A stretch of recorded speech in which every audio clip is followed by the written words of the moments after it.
Hello everyone. Welcome. For those of you who are new to me, I'm High Priestess May. Welcome to my page. I am a voodoo priestess in the 21 divisions of light. I am also a exorcist and a spirit vessel.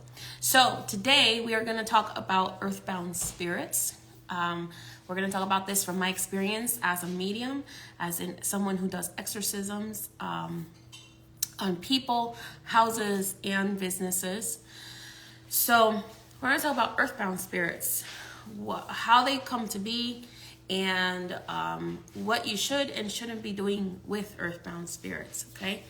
Good morning, afternoon. Almost afternoon, everyone. I'm still having coffee.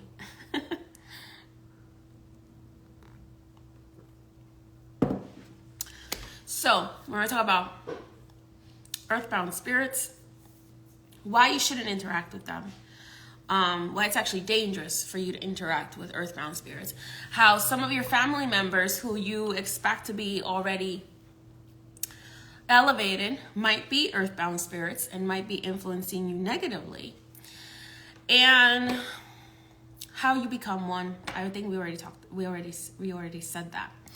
All right.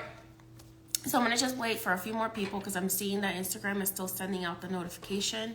So I'm just wait for a few more people to jump on.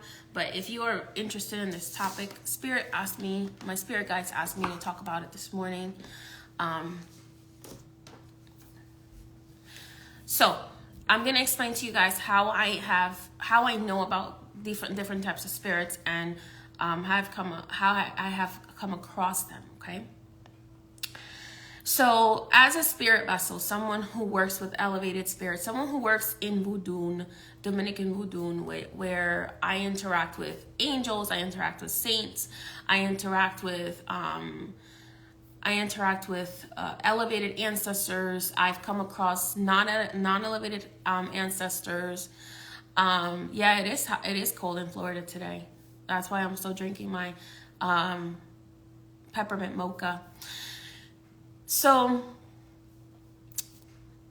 I've as a medium and as a spirit vessel, I've interacted with shadow people. I've interacted with demonic entities. I've interacted. Now I don't work with demonic entities. I don't work with non-elevated spirits. I don't do that. Usually whenever I come across a demonic entity, a shadow person, or like an earthbound spirit, it's usually to remove them from the place that they're haunting or the person that they're haunting. So because in my practice, in my lineage, we focus on cleansing, liberation, hex breaking, exorcisms, basically removing anything that is causing damage to the living, that is negatively influencing the living. So that's what my lineage focuses on. Different lineages focus on different things depending on what your lineage focuses on. But in my lineage, like I've said before many times, we focus on liberation, cleansing, exorcisms, healing, and harmony in your life. So this is how I've had experience with these energies, okay? Also, as I was training for exorcisms, with my grandfather, and some with other people in my family who are spirit vessels and remove these entities, I've experienced what demonic entities do. I've experienced what negative spiritual attachments can do. I've experienced spiritual attachments being removed who are earthbound spirits of the family of that person, or earthbound spirits of that person. So anyway, let's get started with also the experience of death that I'm about to share with you is based off of multiple of my near-death experiences and what I saw when I had near-death experiences, and also what I saw after loved ones passed away and they showed me like what their judgment process was and that kind of stuff. So when we die, right? When we die, different people see different things. But most of the time, if you talk to somebody who has like a near-death experience, they're gonna tell you that when they died, they saw a light, okay? Most people who are good people, who have done the best that they can in life, who have been as good as they could possibly be in life, and who have basically just tried their hardest to not inflict any kind of suffering on others. Those people tend to see the light, okay?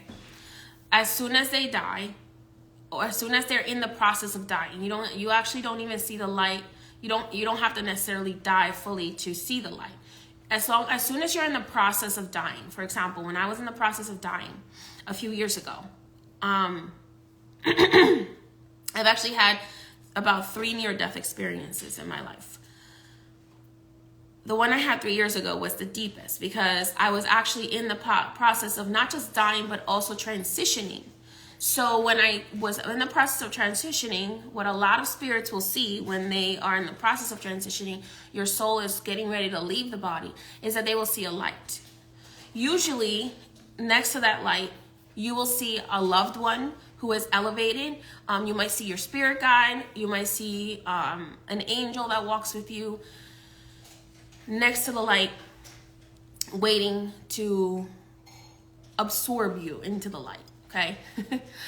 In my experience, I was not allowed to go in because I was told I was not done with my work here on earth, and my higher self was really adamant that I was not to die unless I finished my work here on earth. So I guess I must really need to stay here.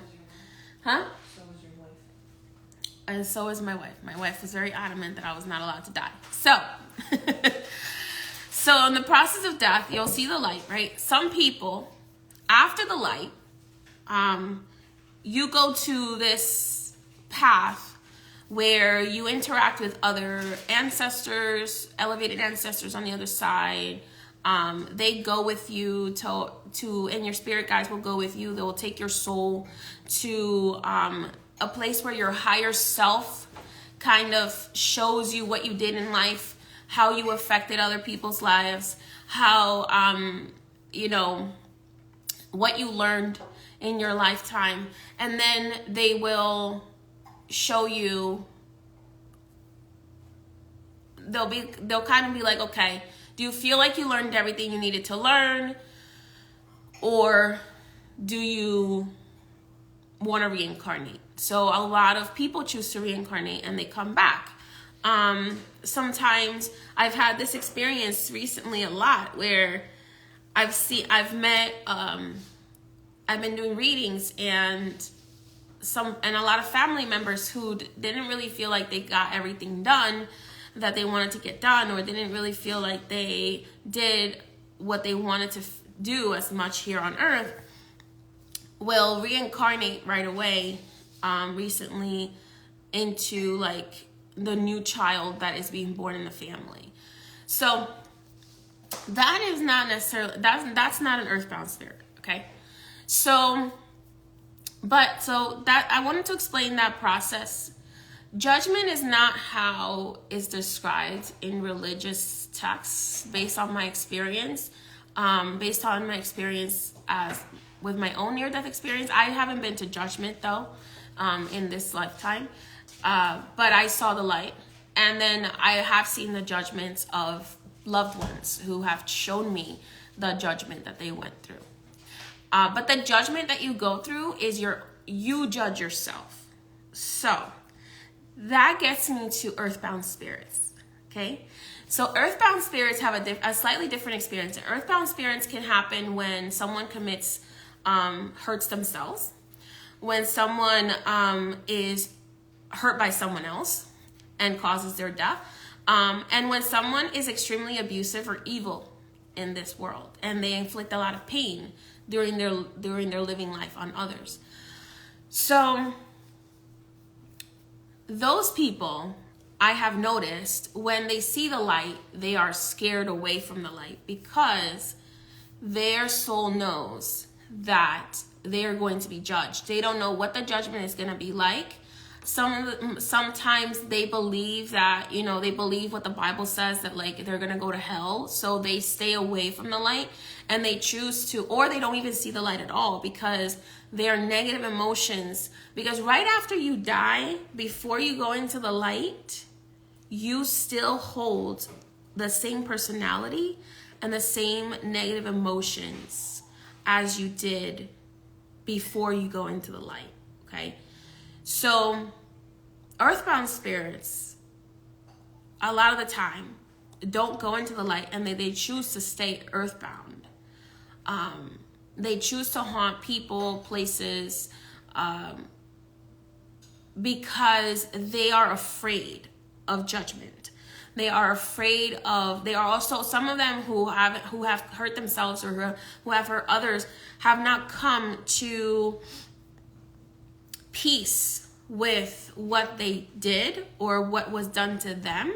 So they will stay back, and they will choose to attach themselves to a person, or attach themselves to a place, especially if they went through a really horrific act. A lot of earthbound spirits, what they'll do is they will not go into the light. They'll refuse to. So the light will kind of close for them until they find a medium that is able to help them finish their unfinished business. Because a lot of them will be like, no, I can't go into the light, because I can't go into judgment, because I was not good in this life, and I know it, and I'm not gonna have, and a lot of them have the same attitude they did in life. Like, if they were an asshole in life, they'll be an asshole in death, and they'll be like, no, I'm not gonna have anybody judge me. I know already, I know everything, I know already what's gonna happen, so I refuse to let that happen. So I'm just gonna stay here, and I'm gonna have fun in death as much as I had fun in life, and I'm gonna abuse people the same way I did in life, and I'm going to torment people the same way that I did in life, and I'm gonna just do whatever the hell I want.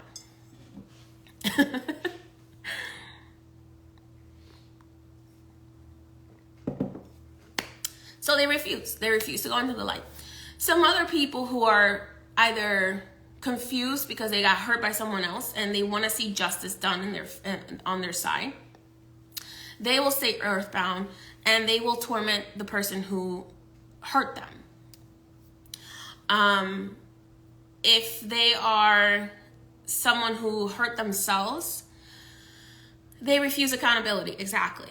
So a lot of earthbound spirits, they're refusing accountability, especially if they're more on like the evil, abusive side. If they are on like someone hurt them and caused their passing, or they hurt themselves and caused their passing, a lot of the times they want to hold someone else accountable, or they are not ready to face themselves.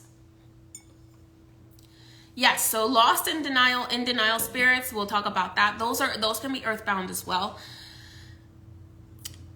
So these are the spirits that those who know that they were hurt by someone else, and those who know they hurt themselves, they may have religious beliefs that they still carry on as a spirit.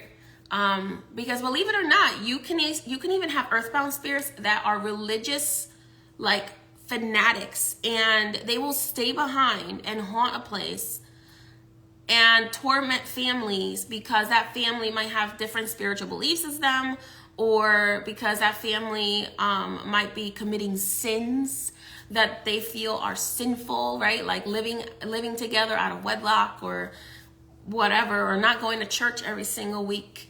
Like, you can have those kinds of earthbound spirits.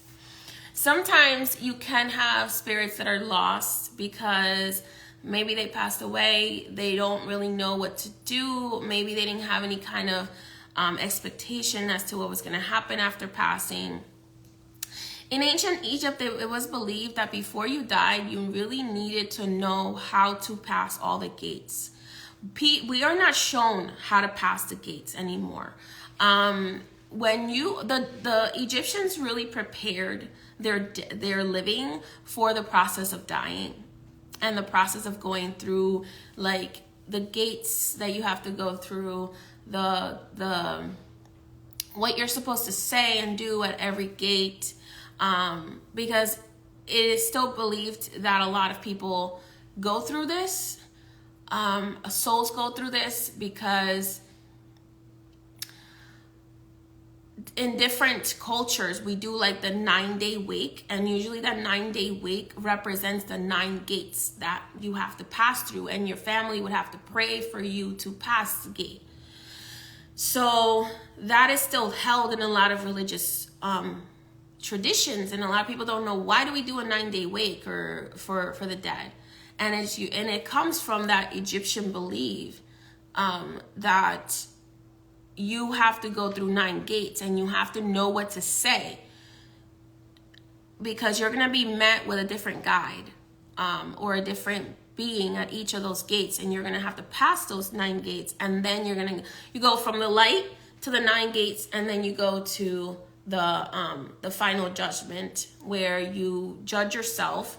Your spirit guides are there to help you figure out whether what you did was good or not.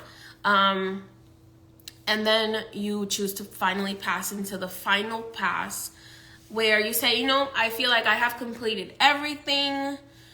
My heart is purified.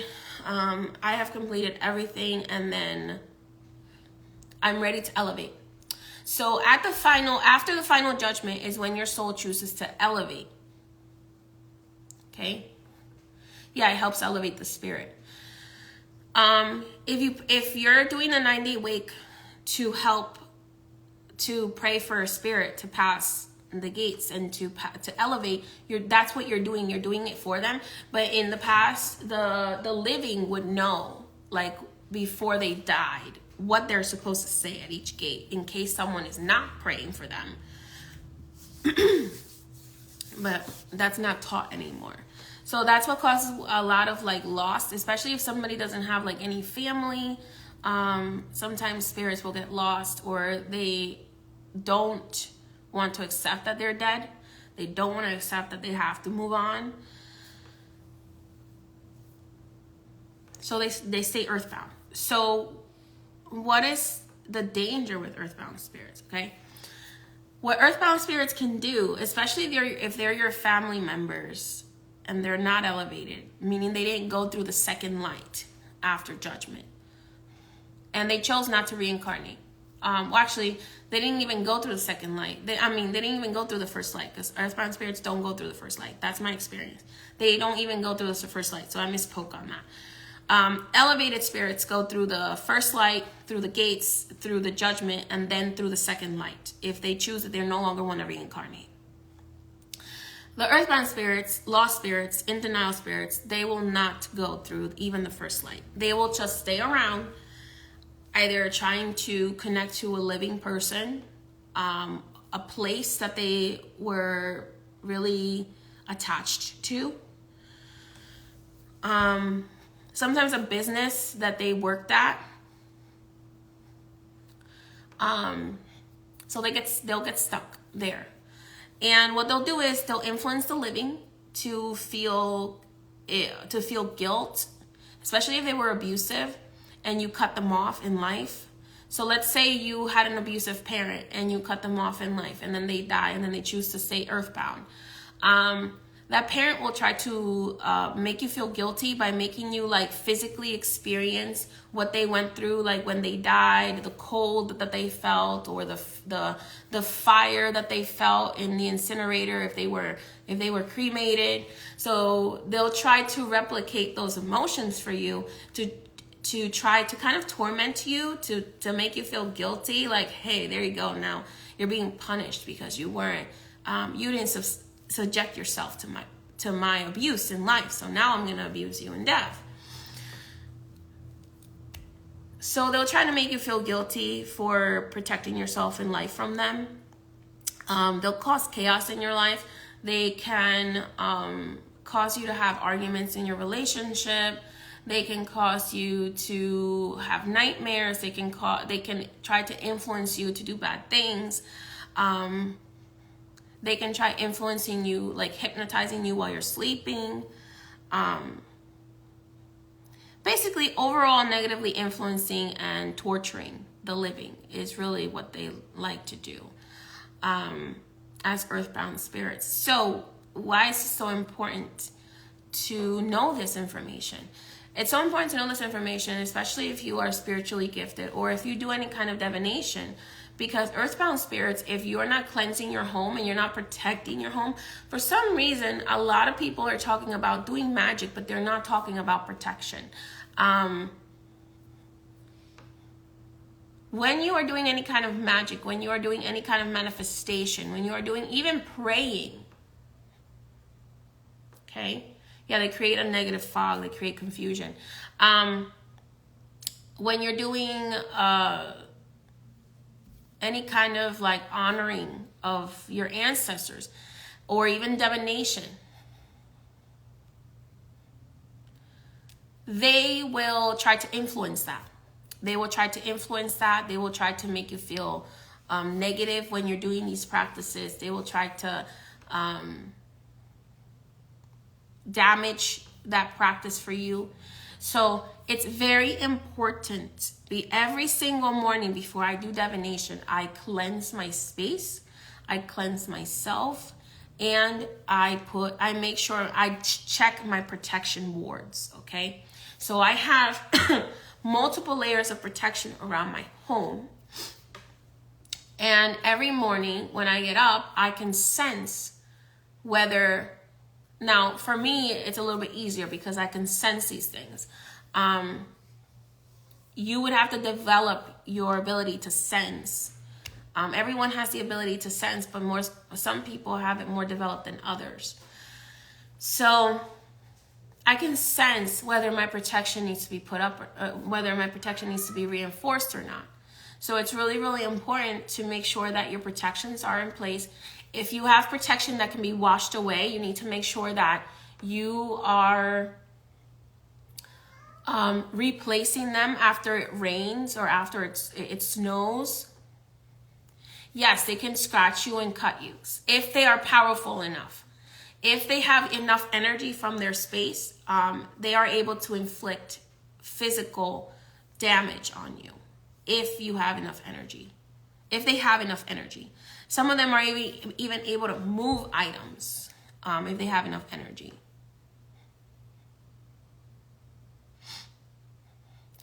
I've had earthbound spirits during a cleansing that have tried to attack me, that have moved items and tried to hit me with them in the past.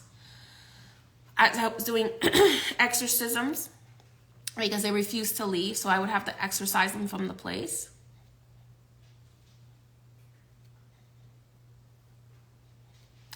They will try. I have seen earthbound spirits pick up children from their cribs and put them on the floor, or like pick up children and like bother them while they're sleeping and then like put them back down.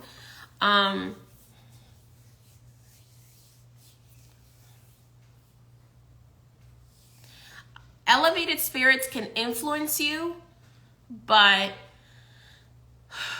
they can't physically move things because they don't have enough physical energy. Whereas earthbound spirits have more physical energy. Okay. I felt like earthbound spirits, they have more physical energy. Also, earthbound spirits can try to project themselves to you as like a shadow person to scare you. Especially if they're haunting the house and not necessarily you. If they're haunting the house and they want you out of that house.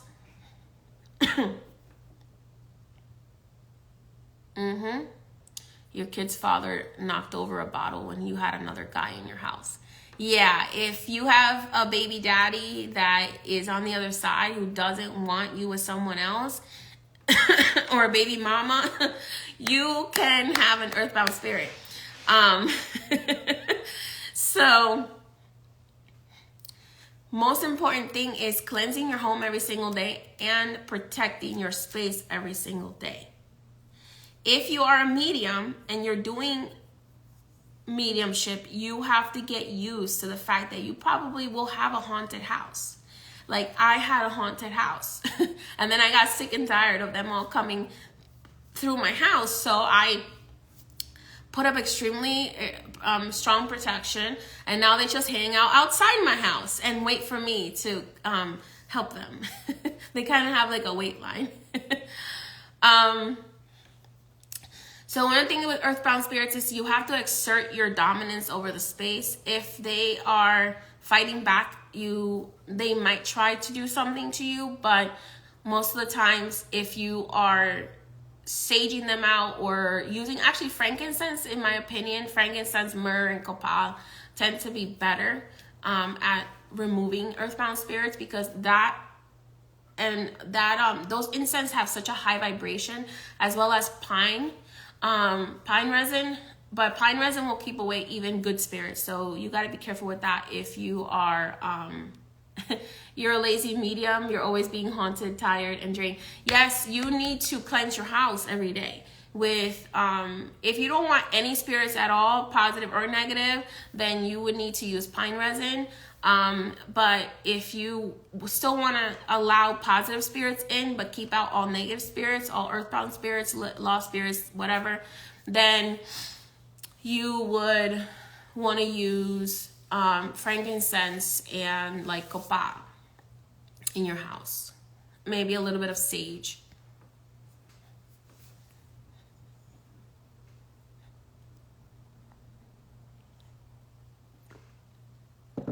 Make sure that if you're buying sage, you're buying it from a reputable indigenous person.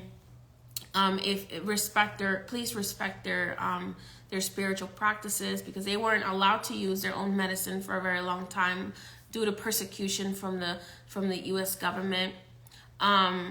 If you're using copal, make sure you get it from a reputable indigenous source in like South America or something. You can buy it online from people down in South America.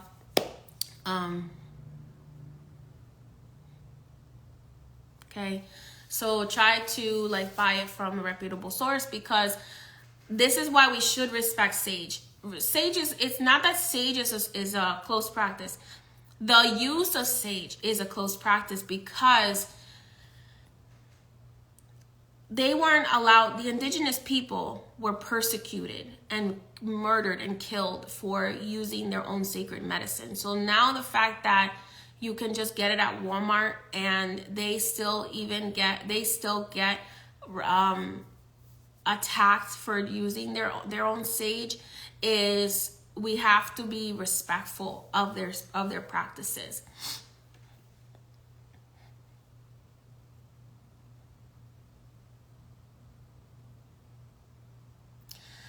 So that's the reason why we want to source. It's just like cannabis, right? Now, because the government can make money off of it, you can buy it everywhere. But the indigenous people were murdered and killed for the use of cannabis and for using it as a sacred medicine. Okay. You can command a spirit to leave. However, sometimes you do need a priest or a priestess. If there's someone who has a really strong hold on the property you're living in, it's very hard for you to exercise them yourself. If this is a person who is like a family member who is earthbound, you can command them to leave you alone. You can command them to leave.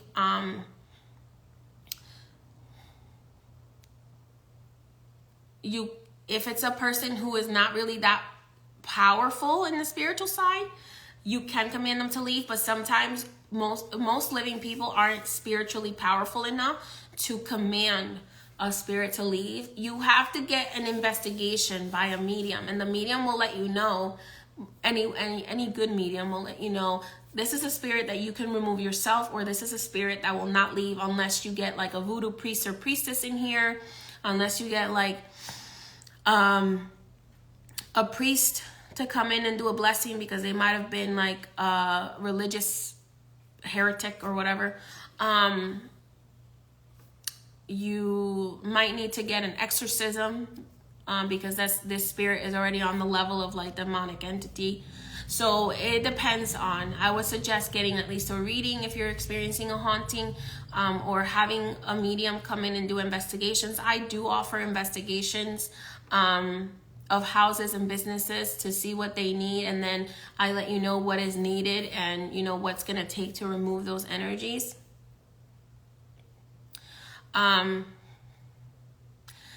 Where to purchase? If you go on Etsy, I can't remember the name of the shop because I bought a whole bunch of sage from them. They are a Native American who I believe lives in California, and they grow their own sage, and it's they are native. They are actually from a native tribe. I believe there was another girl who's from Arizona, and she's from a native tribe as well, and she grows her own sage. Is it Arizona or Colorado? Denver. It might be Denver that she's from. So most of the time, you can have like people who are white passing, right? But they are actually indigenous, and they're from like Arizona, from like California, from Colorado, and they sell like sage that is like humanely sourced and like grown by them on Etsy. So you have to take a look, do some research.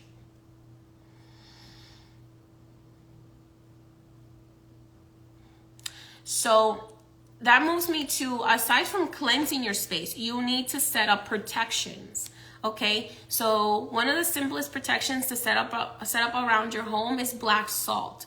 But you first have to cleanse the space and then protect it with black salt. Now, black salt, you're gonna have to replace it every single time that it rains, okay?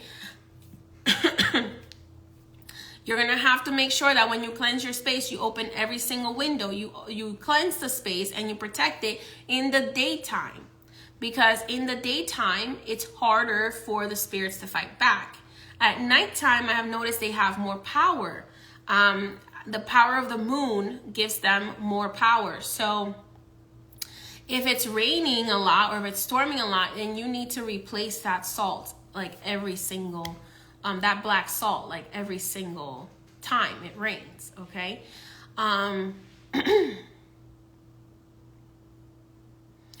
You can also use My Protection Powder. You can mix My Protection Powder. If you have My Protection Powder from the HP May collection, you can mix that with a little bit of black salt, and that will make a even stronger barrier.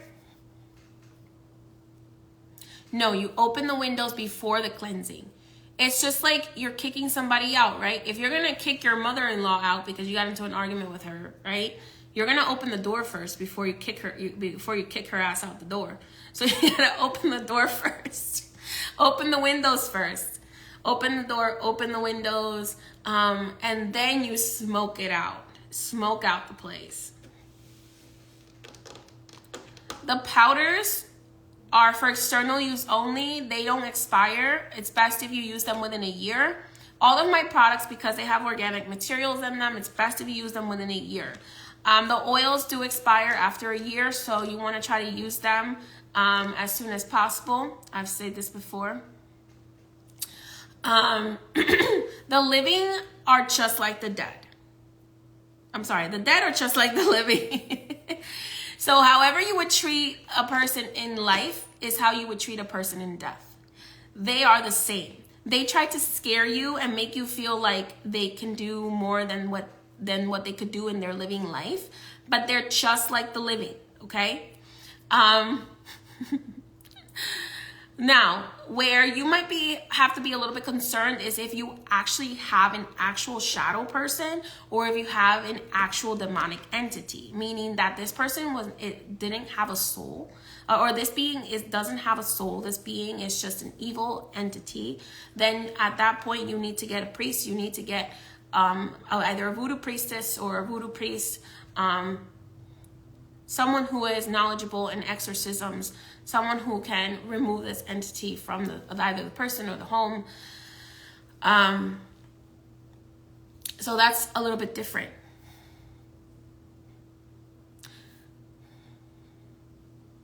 If you're having a lot of shadow people, what you can do too is you can, shadow people are mostly caused by living people's emotions.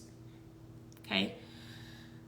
I've noticed that shadow people happen when you are dealing with someone who is a manifester, who is going through extreme depression. Someone who has magical abilities, and they could be going through extreme depression or extreme anger, and then that energy manifests as like a shadow person. A shadow person that would try to hurt the source of that person's pain. Okay? So a shadow person will usually try to hurt the source of that person's pain. So like, let's say you are a powerful like witch and you don't know it, or you're a powerful like medium and you don't know it, or you're a powerful psychic and you don't know it, and you are having intense emotions, you're being abused by someone, you can create a shadow person that is outside of you that could try to hurt the person who's abusing you, or could haunt you, or could, cause you fear. So the shadow people, a lot of the times, will go away after being cleansed out of the home, and after you have gotten emotional and mental help for whatever trauma you're going through.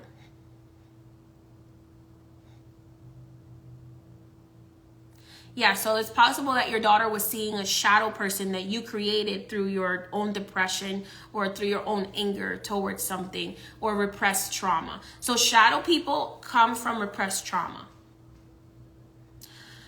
For the longest time, when I was repressing my trauma in my early 20s, I would be visited by this woman in this black dress who would just sit at the floor, and she was a shadow person. She would just sit at the foot of my bed and cry and cry and cry and cry and cry and cry and cry, because I had repressed trauma that I hadn't dealt with, and I had a lot of depression in my early 20s. So that was like over 10 years ago. So she would just sit at the foot of my bed and just cry and cry and cry and cry and cry. And I'm just like, and then all I would want to do is lay in bed and cry, because that's all that I could do. And I was just like, why won't you leave me alone? Why won't you go away? And when I started going to therapy and I started to talk about my emotions, she went away. When I started talking about my trauma, she went away. She left me alone. So,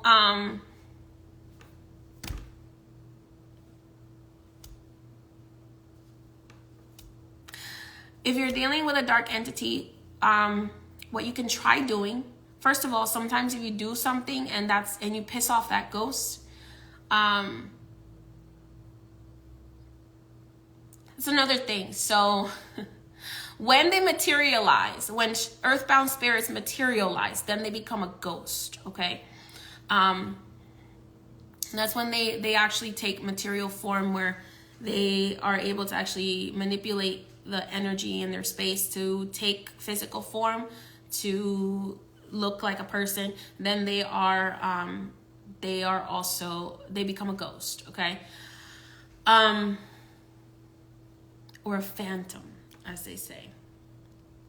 So anyway, so make sure you gotta be very careful when you are having a haunting, because if you're not powerful enough to kick that being out, that being can try to influence you to hurt yourself or hurt others, or try to hurt you, okay? So please, if you're experiencing any kind of haunting, get help from a medium, get help from somebody who can help you cleanse that person out of your house, or cleanse that energy out of your house.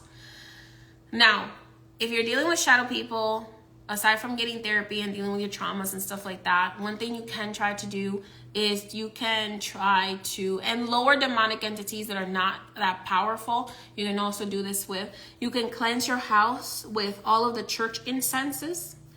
You can put holy water in each corner of your home, and then you can also use what's called asafoetida powder. Asafoetida powder is used a lot by spiritists, and you can surround your house with asafoetida powder. that's if that entity is weak enough that you can get it out of your house yourself. If not, then you would have to get help. Okay? Seek help ASAP. If you feel like you have, I do offer, I don't talk about it often, but I do offer home cleansings. I offer removals of spirit entities off of people. I do offer business cleansings.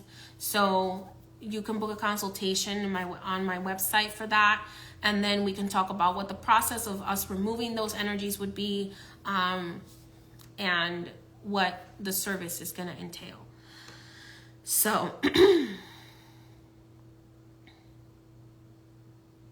yeah.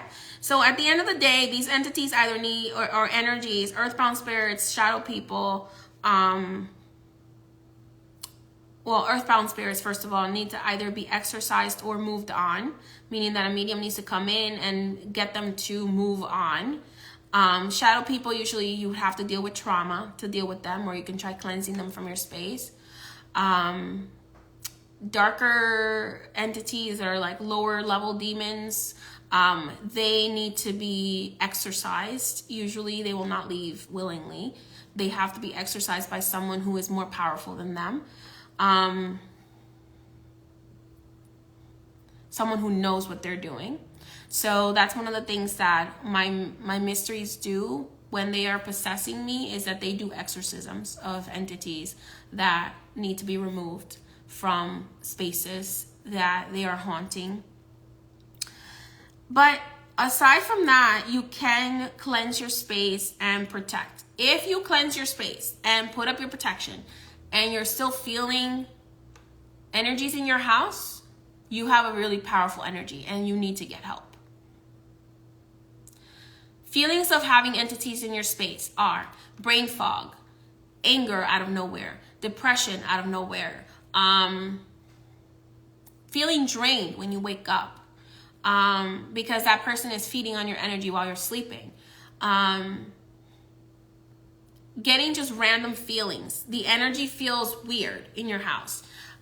Fogginess, exhaustion. Now, these things can be caused by a medical reason. You can also, too, the dead can cause you to have medical reasons. I have seen people who have had hauntings and they've had heart attacks because the dead have actually caused them to have a heart attack. Or the dead have made them ill. I know this is pretty heavy for this early in the day, but Spirit really needed me to talk about this. Random, invasive, negative thoughts, okay? That is telling you that there is definitely an entity that is trying to negatively affect you.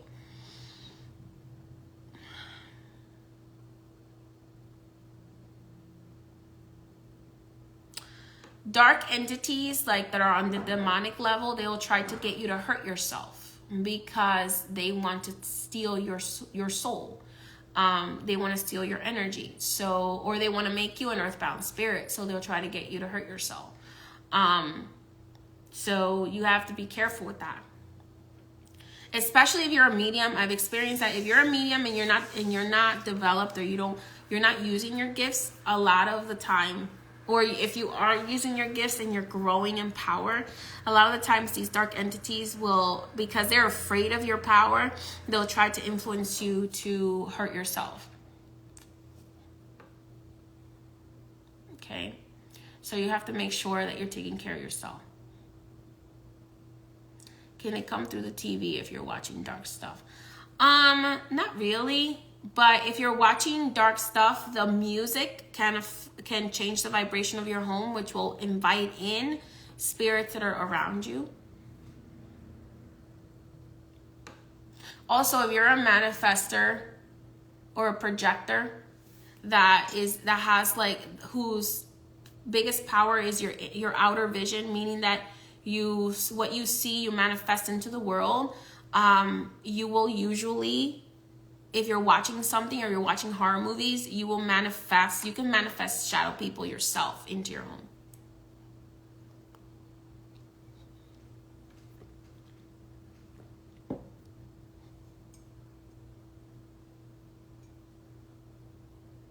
Yeah, that's the type of mediumship stuff that I was talking about in our reading. Aww. Fortune favors the brave. Can you read it? It says, fortune favors the brave.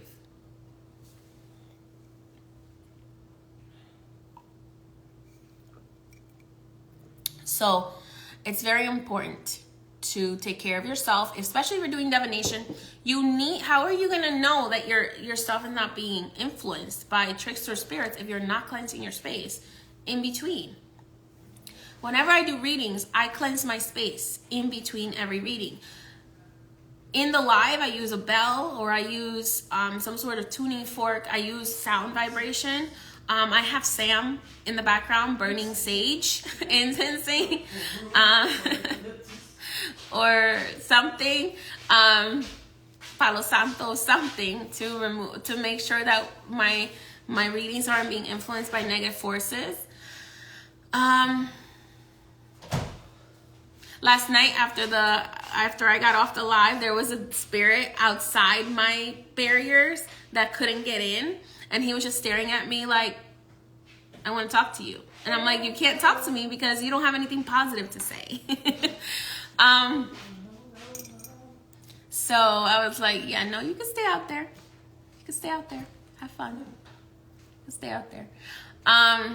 He was not happy about that. I've had people where I go out at night for a walk, and it looks like a person walking a dog, but I look at them and they have no face. Completely no face. They have no eyes, they have no nose, they have no mouth.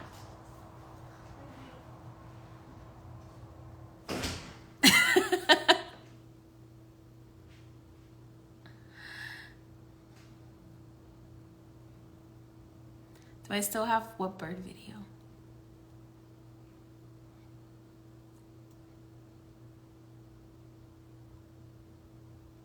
Yeah, the jinn. Yeah, jinns can stay outside your house.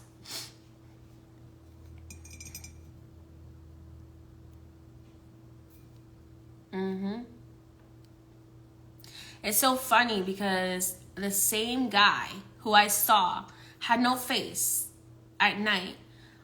I was outside my house doing some clippings of my holly leaves that I have outside my house. And he comes up to me and he goes, hi. And I'm like, hi. He's like, but this time he had a face, right? The night before he looked white, but he had no face. The next day when I saw him, he looked indigenous, but it was the same. I could sense the energy. It was the same energy, right? So I'm clipping away during the day, because the jinn can come up to you during the day or at night. Doesn't matter. So he comes up to me. He goes, hi. And I was like, hi, how can I help you? And he goes, can I ask you, why are you clipping the holly leaves? And that was like the most random thing. And I was like, first of all, how do you know these are holly leaves? Like, most people don't even know like what type of plants are outside their house. Like, and he's like, so why are you clipping them? I just want to know. I'm just curious. And he goes, you know, a long time ago. First of all, this man looked 20, okay? This guy looked like he was 20 years old physically, okay? He goes, you know, a long time ago, I met a shaman that used to use holly leaves in South America. So I was just wondering why you were clipping your holly leaves. And I was like, well, if you must know. And he was just so charming. He was just so like, you know, but you could tell that he wouldn't pass my barrier.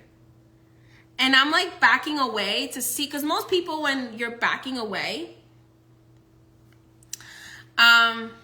yeah, they have no shadow. He didn't have a shadow. It was sunny.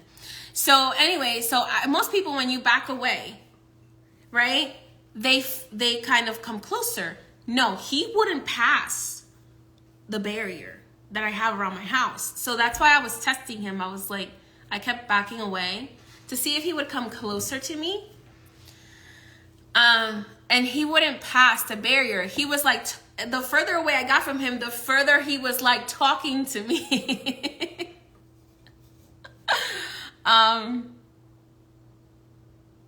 He was respectful.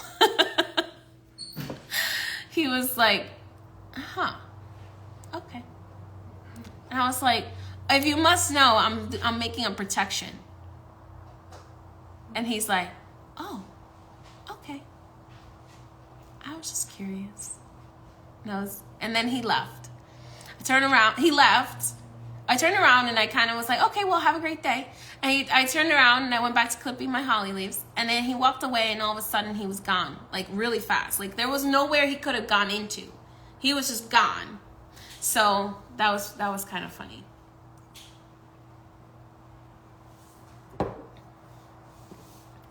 So one time I had done a work for someone, and I had a jinn who came into my house.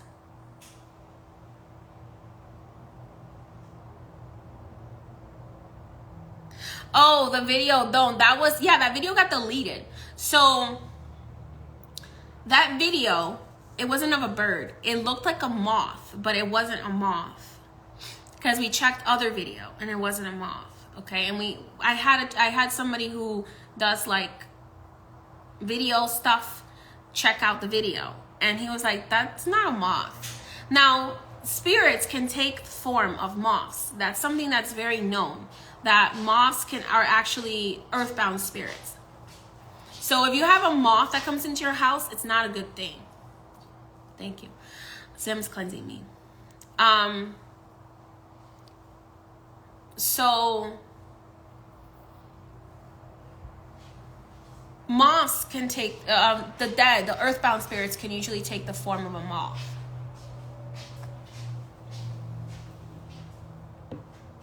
Yes, earthbound spirits are ones that don't want to cross over. Yes, so moths butterflies are usually good spirits. Moths tend to be earthbound spirits. They can take the form. Spirits can take the form of different animals. Usually it's the black moths.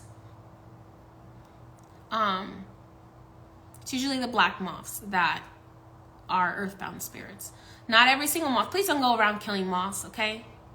Just don't go around killing moths. Just get them out of your house, okay? But different, like my grandfather comes as a particular bird. Before he died, actually, he told me. He said, when you see this bird, it's me. I'm trying to get a message to you. So that's when you need to go and make sure that you sit at my altar so we can talk to each other. So every time that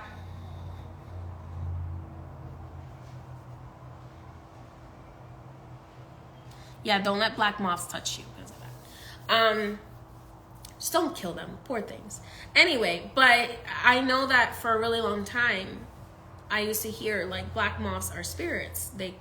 They're earthbound spirits usually. Also, if you have roaches that come into your house a lot, those are either dark entities or witchcraft, hexes, curses that are sent to you. Black spiders are different. Spiders are usually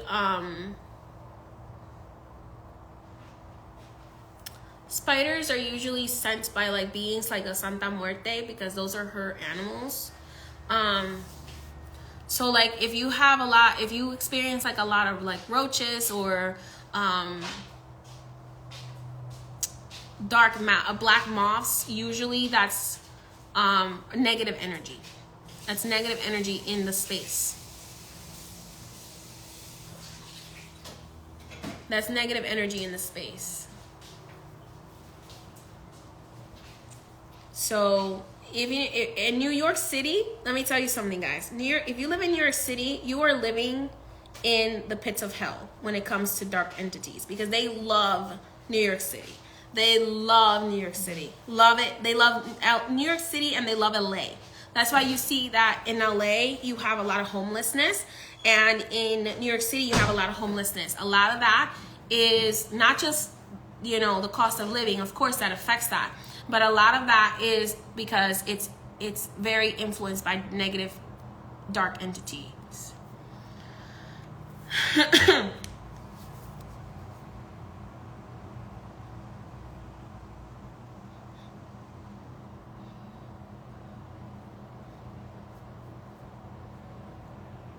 So especially like if you're not, for example, I have met people who literally live in the city, right? But they take care of they spiritually take care of their home and their space, and they line the inside of their apartments with Bailey's black salt protection, and the roaches will not go in their house, but their neighbors will be filled with roaches. So because their neighbors are like really negative people, or they just don't take care of their space.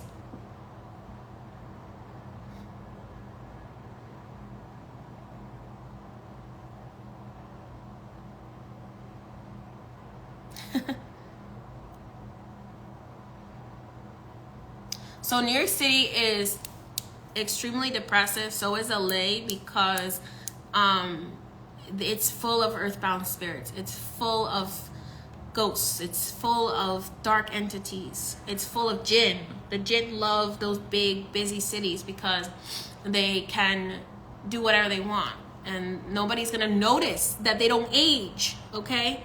Vampires. New York City's full of them.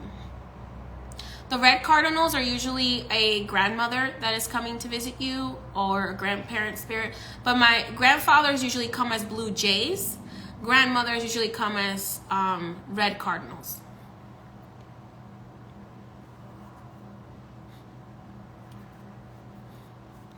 So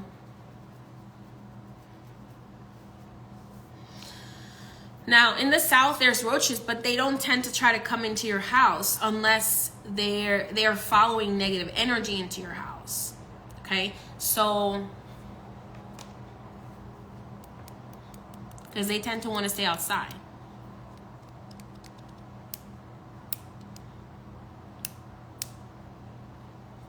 So yeah, the red cardinals are usually grandmothers. I have a red cardinal that comes here and visits Sam, and the cardinal only talks to Sam, the red cardinal. And then I have a blue jay that comes and talks to me, or I have my grandfather's bird, because my grandfather has a specific bird, because my grandfather was African and indigenous, but he was born in the Dominican Republic, but his ancestry was African and indigenous. And my grandmother was my grandmother is her ancestry. She was a first generation Dominican, but her ancestry was on my one side is Spanish, Portuguese, and Greek, a little bit of Roman. Okay. Miami, they don't tend to, here's the thing, they don't really like Miami because Miami has so much sunlight. So they don't get to spend as much time outside.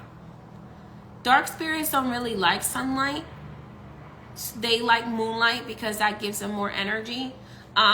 So they tend to kind of stay away from Miami, but I'm thinking that, I don't know, I have to go to Miami again since this whole migration has happened and feel it out. And the salt water, they don't like it. They hate it. They tend to kind of stay away from Long Island too, like the end of the island. But they tend to like places that have less sunlight. LA, it's because of all of the rituals that they do in LA that they tend to have more dark entities. So LA has a lot of dark entities because a lot of the rituals that they do there.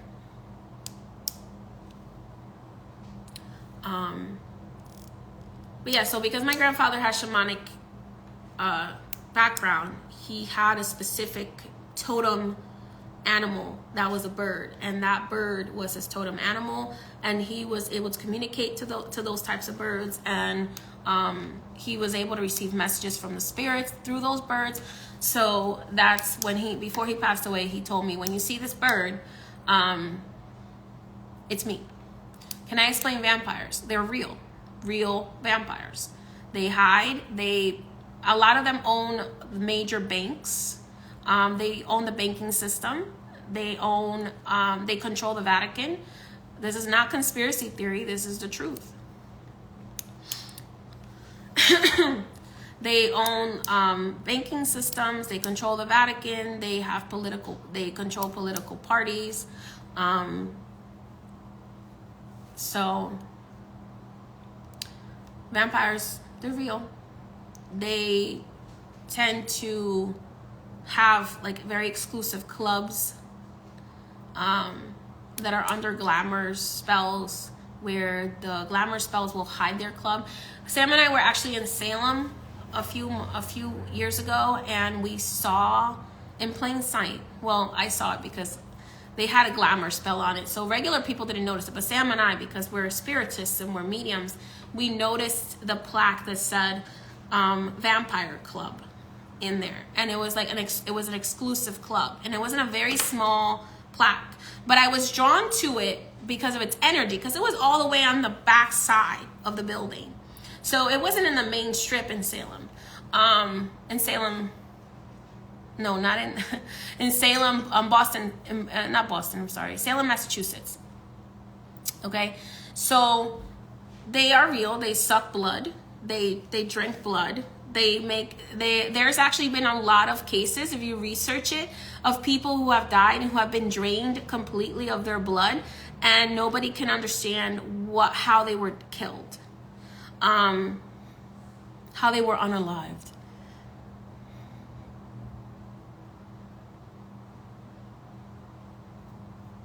So there's record out there. There's also farmers who have found their cattle completely drained of blood, and there's nothing. There's no there's no bites that come from an animal. There's no like wolf bite or coyote bite or like so they get covered. It gets covered up by the political power.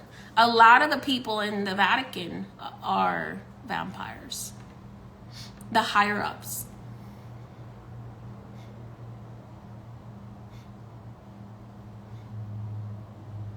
No, you have all sorts of beings that are just being hidden from you.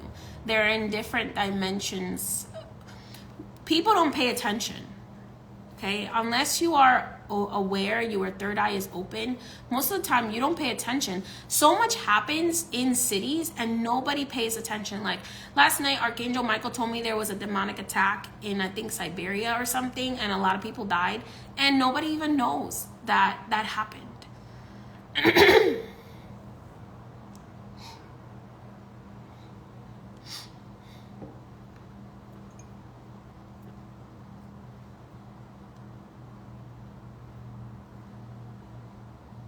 So,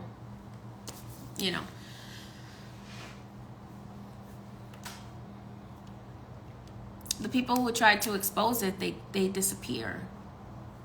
So,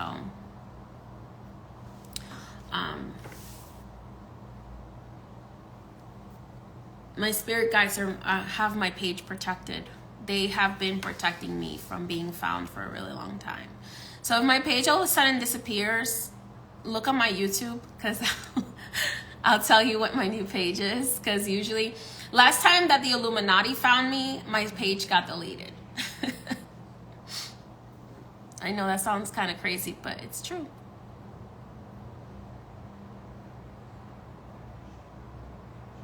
Discovery of Witches. I tried watching that show. I only got through the first episode and then I got bored. So I might have to give it another try.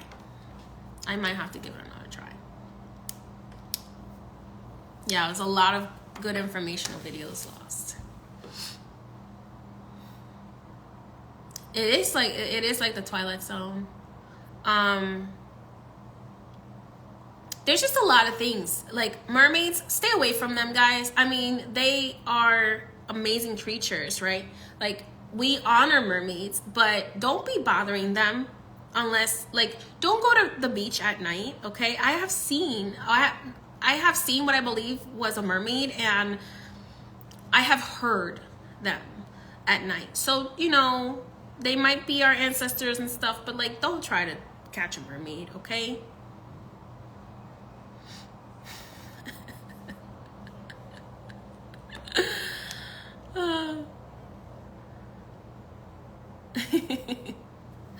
So, yeah.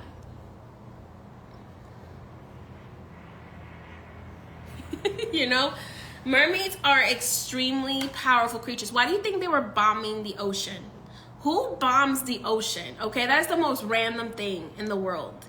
They were bombing the ocean, okay, because they were trying to kill mermaids. Because the mermaids were like, y'all need to stop polluting our oceans, or we're gonna come and we're gonna basically, like, kick your ass. Mama Wata. Yes, Mama Wata is an amazing being. I work with Mama Wata in one of her forms, and we honor her because she's part of our ancestry. But you should not be going up to any mermaids without knowing what you're doing, even if you think you know what you're doing. So watch in 2024. Remember, the stuff I told you guys in 2020 is coming out now on TikTok, okay? And everybody thought I had a spiritual attachment and that I was crazy. Not everybody, it's just the people who are sheep and in denial. And then now it's coming out. Now it's all over the internet if you look for it. And it's all over TikTok now. All of a sudden people found out about it.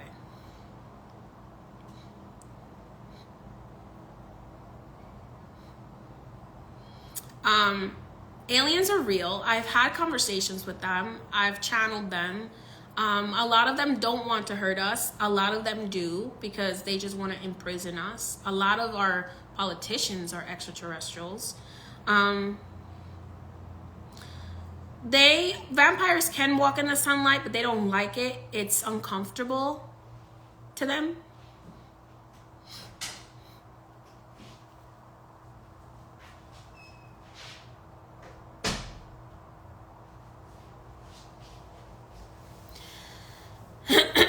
There are so many things in the ocean that you guys have no idea. There's also people who live underground. Like, there was a scientist who wrote a textbook about the people who lived underground. But there's people who live underground who went underground a really long time ago to try to protect their cultures, their native cultures. So they've been living underground, and they have what's called an internal sun, where and they just live underground away from the people who live above ground.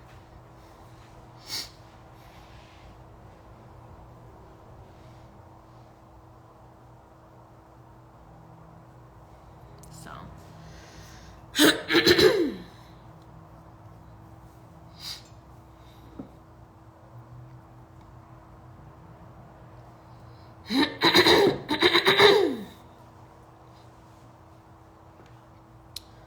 yeah.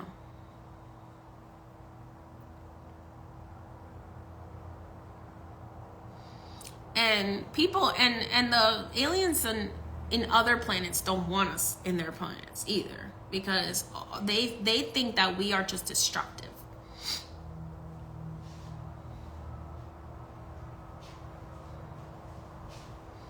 Yeah, a lot of youth are being possessed by dark entities because they think they know everything, and they're not taking the proper precautions to protect themselves.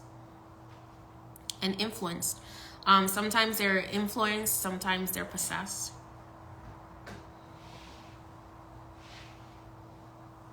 Yeah, there's a lot of extraterrestrial species that are like, we'll help you, but please don't leave your planet. We don't want you here. The elevate. Because contrary to popular belief, extraterrestrial species like the Tigerians, the Pleiadians, the Andromedans, the what's the other one? The Arcturians, like they're in a 7th dimensional frequency, like naturally. Like their 3rd dimension is a 7th dimensional space. So like the Tigetans, for example, the women are the ones who rule. They're the political leaders. The men are just like the men are more interested in like love and like relationships. The women are really not that interested. They're only interested for the sake of like reproduction, and then they are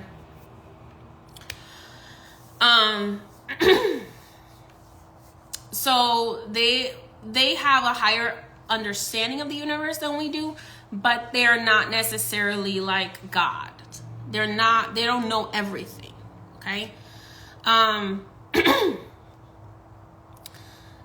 In the beginning of Earth, it was very matriarchal because it was very influenced by extraterrestrial species who believe that the feminine energies should be the ones who rule, because of their ability to have emotional empathy and higher capability of empathy and all of those kinds of things. And so in a lot of extraterrestrial species, not all of them, because you have a lot of extraterrestrial species where it's, also the males who rule and patriarchal.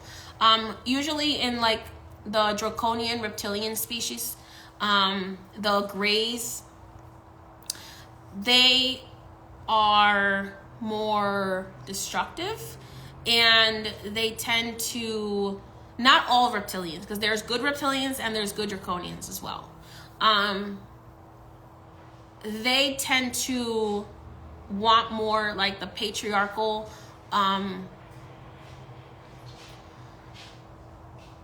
suffering matrix, because they get to suck the life force out of people.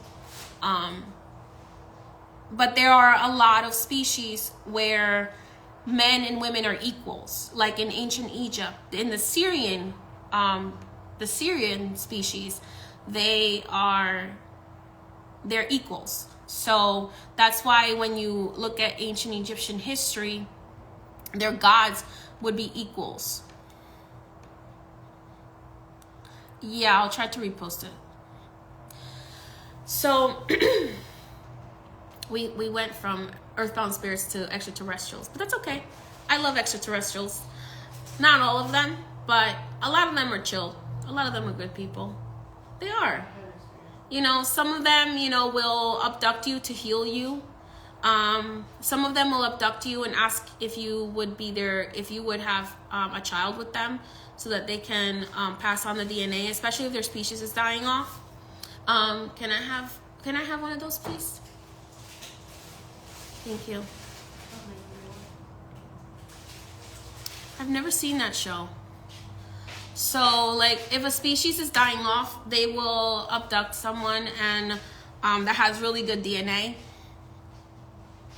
Yes, they did help build the pyramids by showing us technology that would actually help lift stone through electromagnetic waves.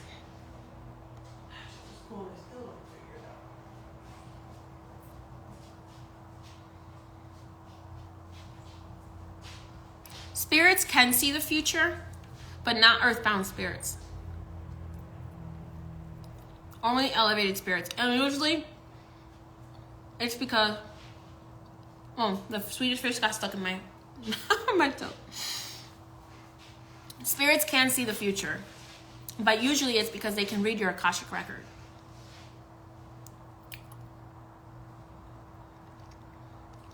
So, like the spirits I work with, the Loa, they are almost on God level. So they're on the saint level as saints and archangels. Well, no, archangels are a little bit more elevated. But, some of them are on archangel level. So archangels, saints like Loa, Orishas, they tend to be on the same level. And then there's a higher God than them. They can look at your Akashic record and know, and they can communicate with your higher self and know what your future entails. Your many paths, okay? Because based on your decisions, there's like usually like 4 different paths that you can go down.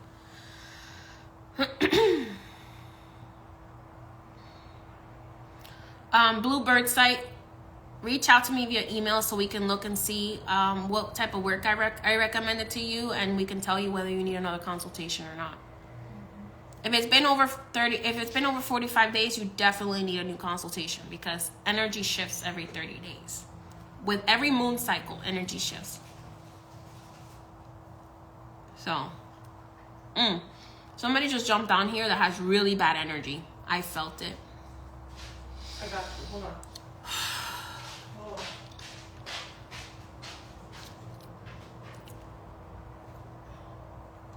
You need a spiritual cleanse. We just jumped on here. Ooh, child, we're gonna take care of that. Hold on. Got you. Man, about that, like. I feel like somebody stabbed me in the heart. Somebody just jumped on here with a lot of heartache that you're not dealing with. Suppressed heartache. Okay, little impact. Hold on.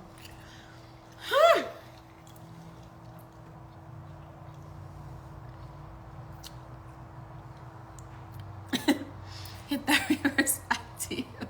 I love that. You need a spiritual cleanse, and you need to deal with your heart trauma.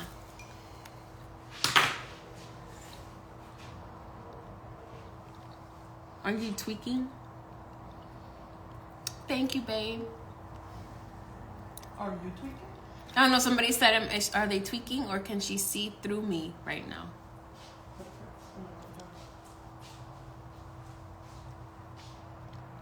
Like literally seeing through me? I don't know. Do you have X-ray vision?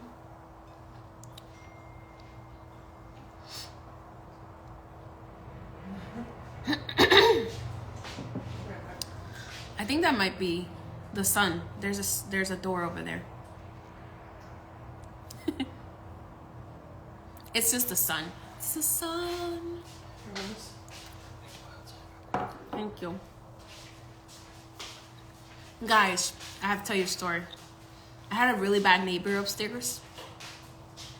Really bad neighbor. He had a really bad attachment too.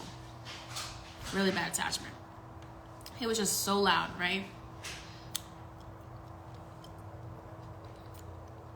After about like a month of him driving me crazy and his baby mama, I did a cleanse of the building, okay? And he moved out. He moved out. His spirits could not stand all of the cleansing I was doing. You're crazy on top today.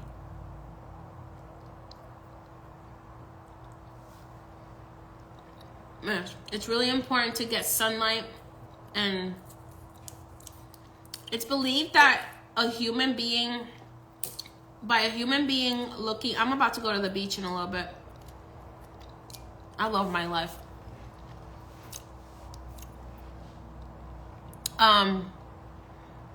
It's believed that by a human being seeing running water for at least 20 minutes a day will significantly lower your cortisol levels.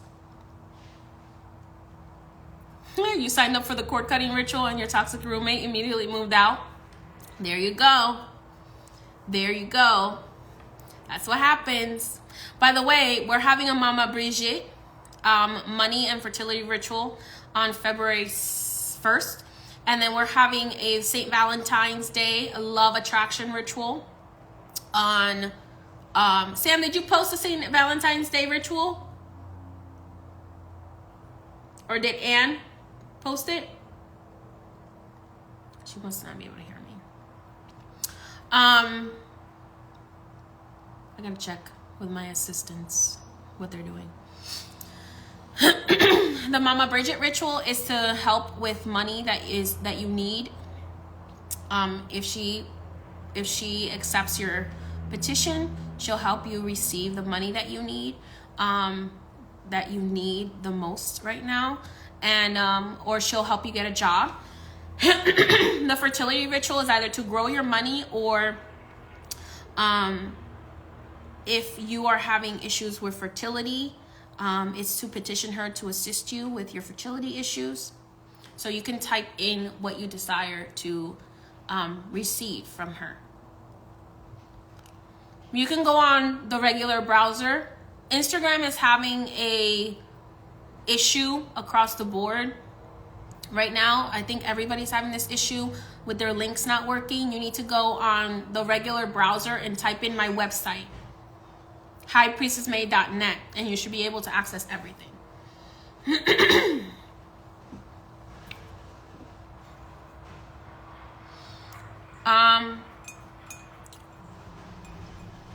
You can petition for another person.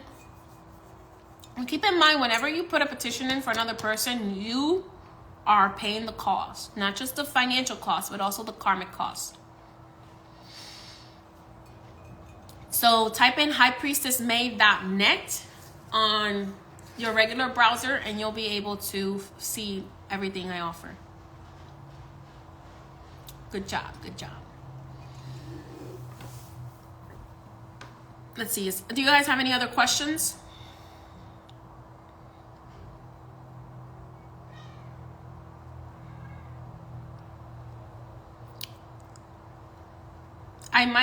I practice voodoo, so 020, you might be in part of a different practice than mine.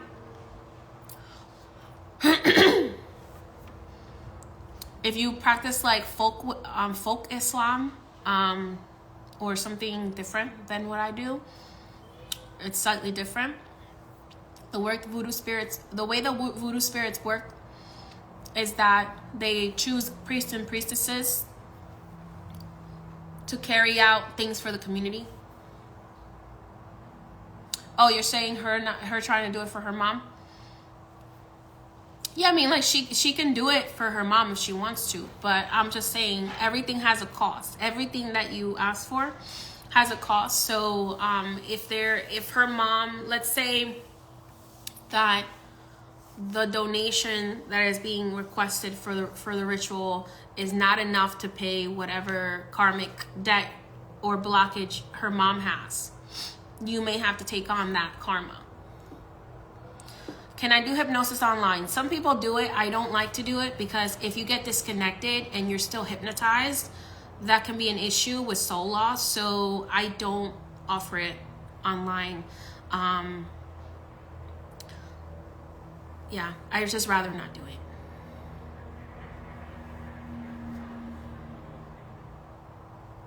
Hawks and eagles are usually protectors and guardians. They're like the alpha birds, so they're usually more protectors and guardians.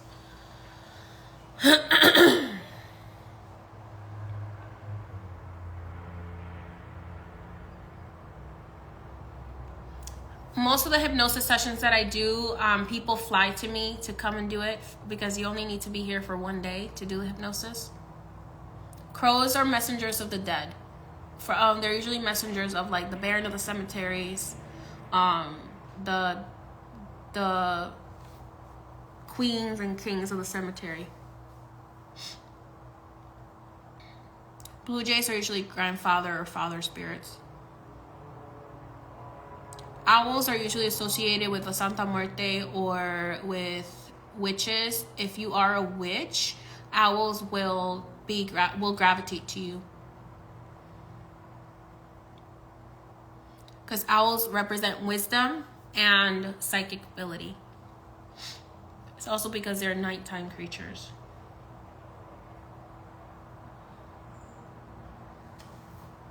Usually if somebody is a really powerful medium, crows will line their house before they die to help them transition.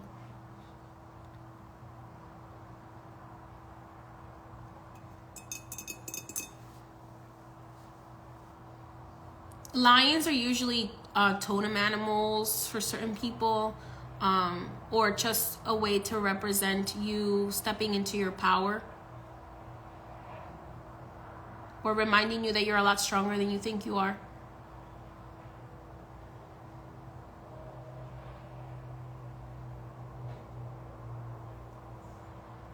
I have to cover my third eye because my third eye is trying to see some of y'all life. And I'm not trying to do that today. Now it's your ducks. Ducks are protective. Ducks are usually friendly spirits. Or they're bringing you positive messages.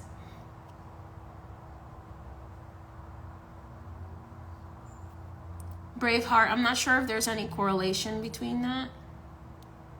I mean, they could be sending a squirrel your way to let you know that things will get better, because squirrels usually represent things getting better, things rising up because of the way that they behave, walking up the trees.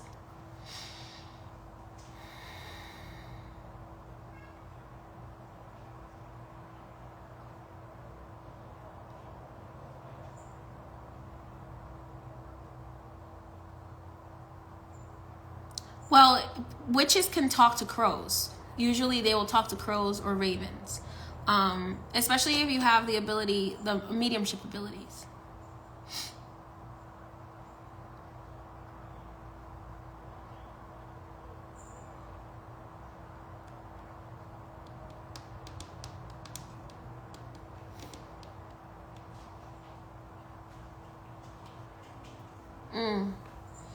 If you get headaches right here when you're on social media, is because your third eye is absorbing too much energy from the screen.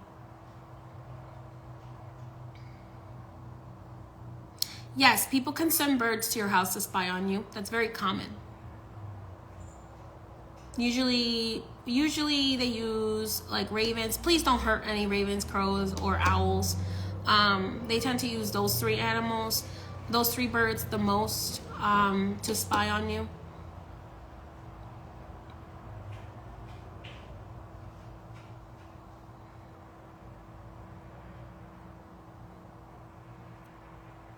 I don't know, Lexo. We may have to do a reading on that one. All right, everybody. It's time for me to go now. So just remember, if you have any earthbound spirits, or you suspect that you have any earthbound spirits, try to cleanse your house and protect it. If you piss them off and you can't get rid of them, you can contact me, book a consultation, and we'll talk about how we can get rid of them.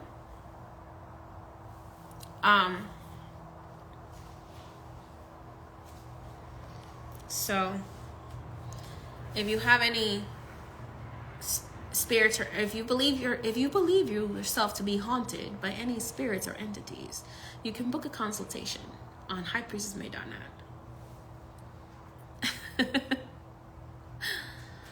All right. Many blessings to you all. Stay out of trouble. Don't go out after midnight. Try to stay home, okay? That's another thing. You should try to do everything, like your cleansing protection, between sunrise and like 11 o'clock at night. Well, actually, during the time that the sun is up, okay?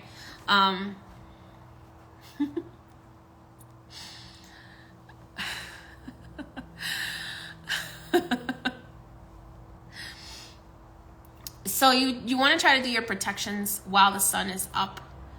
Otherwise, like at midnight is the strongest hour, but try not to be outside after midnight, okay? When you are outside after midnight, you're putting yourself in more danger spiritually. Because those are the times from midnight until like 4 a.m. is the witching hour. It's the time of the dead. It's the power time, because the light and the dark have to maintain balance. So they have to be allowed a certain amount of time every day to kind of get away with whatever they want to do. And then the spirits of light come in and the angels come in during the daytime, and between like 4 a.m. and 11 p.m. and kind of clean up the mess, okay? But just try to stay home in your protected space after midnight, okay? So you don't turn into a pumpkin. Just kidding. So you know the whole point of turning into a pumpkin thing at midnight? Okay, really quick story before I leave. Whole thing about turning into a pumpkin. You know what pumpkins do? Know how we put out pumpkins and like jack-o'-lanterns and stuff, okay? It's to protect from evil spirits. So, especially because the veil is the thinnest in October. So that whole story of like turning into a pumpkin after midnight, it's really about being spiritually protected. And your protection running out at midnight if you're not in your protected space by midnight. Okay? So pumpkins are also very protective. Pumpkins are known for keeping away evil spirits. If you wake up a lot at 3 a.m., as long as you're not having any kind of medical issue, let's say, like your blood sugar isn't low or like your blood pressure isn't high, whatever, that usually means that you're being woken up by a spirit. This could be a positive or a negative spirit. It depends. If you have protections up, it's usually a positive spirit that is trying to get your attention. But if you're a medium, it could be just a spirit that needs your help. So, children can be very developed mediums because they don't have the restrictions we have yet mentally. Okay. So yes, there are some crystals that can protect you from negative energies. I like black tourmaline and like black kyanite, but black obsidian is protective, but I find that it amplifies it creates a portal in your house for the dead. Black obsidian is very protective, but I find that if you have a lot of issues, it can amplify shadow people because it forces you to look at your shadows. So it can if you have a lot of like emotional issues, it can amplify shadow people. So if you're not having any kind of medical reason why you're waking up at 3 a.m, because a lot of people are waking up at 3 a.m. because they have a medical condition and they, their body needs to like either expel, or whatever, because of a medical condition. Even like if you're like a diabetic,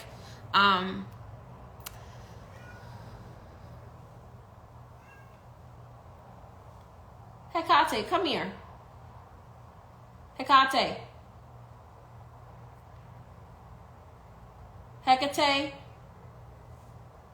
Hecate by step. Come here. What are you doing? She doesn't want you to bother her right now. Leave her alone.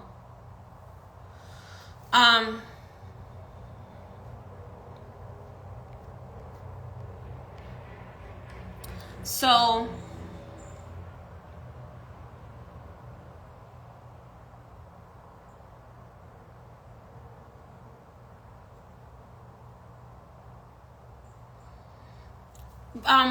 obsidian arrowheads can be protective, especially if you have like Taino spirits, because the Arawak used to use them a lot as surgical tools and spiritual tools.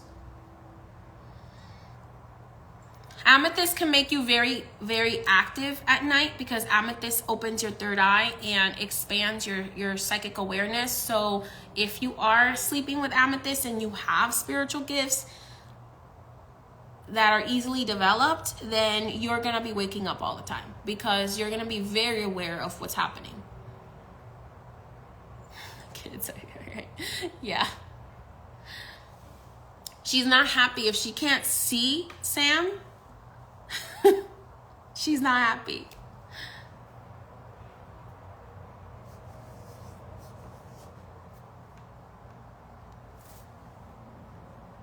She named herself that, by the way. That's the name she told me she wanted when I met her. And she just started responding to it right away. As soon as I asked her when I met her, like, what do you want to be called? And she told me what she wanted to be called. And then she started responding to it right away. And she would be out, because at first she used to be an indoor-outdoor cat. She would be outside and I would call her name and then she would come running. So if you're waking up a lot, it's because the amethyst and can be waking you up if you're sleeping with amethyst. So that can be an issue. Amethyst, I would suggest meditating with it in the morning to help open your third eye if you want to open your third eye, as long as you're protecting yourself. But I wouldn't suggest sleeping with it because you can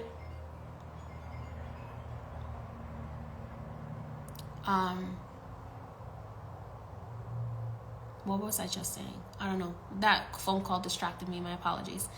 So if you meditate with amethyst in the morning, it would be best to just meditate with amethyst in the morning. Where do I suggest buying crystals from? Okay. Let me think. For that, I'd have to get my phone because there's a girl on TikTok that I like. I think I've only purchased from her once, but she's got pretty good crystals. That's a good question. I go to my local crystal stores. Oh, if you're in New York, there is a crystal shop in Wurtsboro. I know it's kind of far, but in Wurtsboro, there's a crystal shop.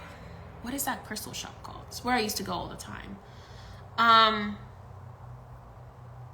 But there's a crystal shop in Wurtsboro, New York, and they are in an old church, and they have some really good crystals.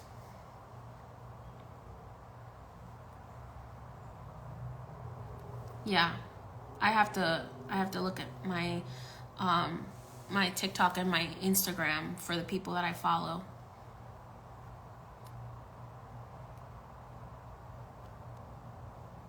So this place in Wurtsboro, you'll know what I'm talking about if you research crystal shops in Wurtsboro, New York, because they're in an old church. They converted an old church into a crystal store.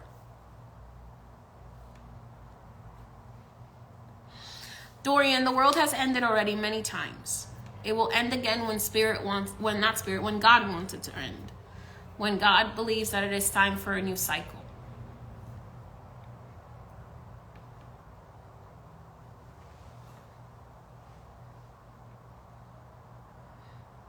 If humans don't get their shit together, usually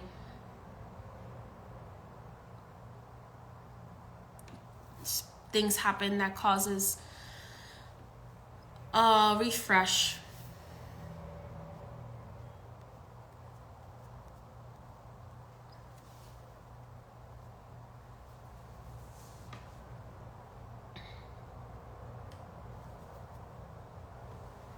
They converted a church into a nightclub.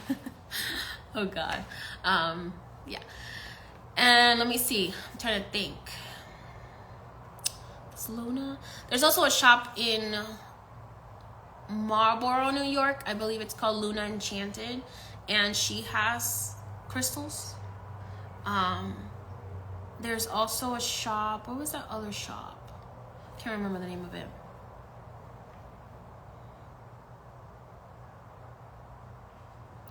Tell him to let you go. You're no longer his strongest warrior. Oh, God is not the one keeping us here, y'all. It's our higher selves. It's ourselves that judge ourselves. When our soul is created by God, we are given the free will to incarnate on whatever planet we want to incarnate on. A lot of people, because they want to elevate faster and they want to get to God status faster, they tend to incarnate on Earth because this is the hardest planet to live on, because it's the densest. The denser the energy, the more struggling you have. There are a few very legitimate. I don't like TikTok very much because I think it's a dumbfire, but there are a lot of really legitimate crystal sellers on there. You keep signing that contract because here's the thing, okay? The spirit guides and the angels are like, well, here are your options for incarnation, okay? You can incarnate on Venus and have this wonderful experience, but it will take you longer to elevate to God status because you will not learn too much about empathy. But we have this great new planet. It's called Earth. We have this great new planet called Earth. Would you like to incarnate there? Learn all of the harshest, densest lessons so that you have empathy for when you have your own planets as a god or goddess. And this will help you elevate faster and will allow you to experience love and passion and anger and hatred and all of those things. I was tricked to incarnate. I recently got a reading from someone who does Akashic record readings, and I was told that I was tricked into incarnating again. Yeah. Because they told me that they needed somebody to fill in as a spiritual healer and a spiritual worker. And they were like, yeah, it'll be easy. It'll be easy because, you know, you'll go to a family that's super spiritual already. Like, they're already set up. They don't have that many issues. It'll be great. Yeah. That was a lie. And that was a lie. The lie detector determined that was a lie. So, it's fun. It's fun. It's so much fun. So, some people get tricked into reincarnating by the reptilians because they want to have a workforce so they can suck dry.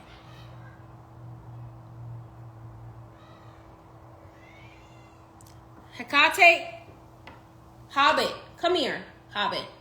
Get in here. She doesn't want to see you today. Just leave her alone.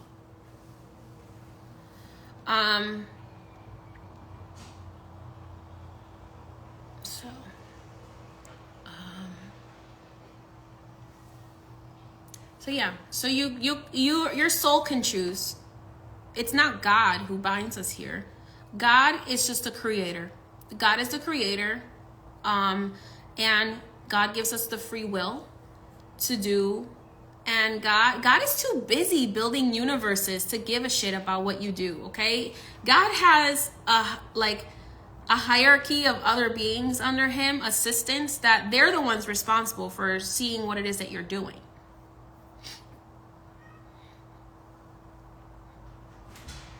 So, God has like angels and spirit guides and saints and all of those beings that do that work for God, because God is too busy creating universes and planets and all this other stuff, like the ultimate God.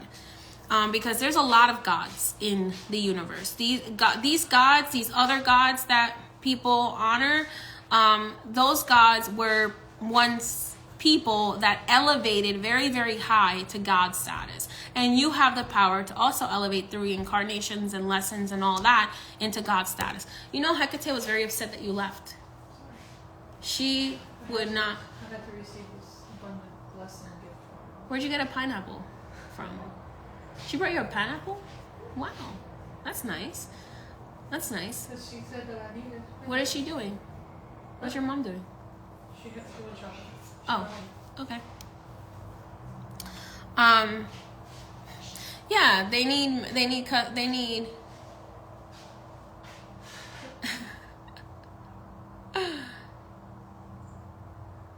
oops.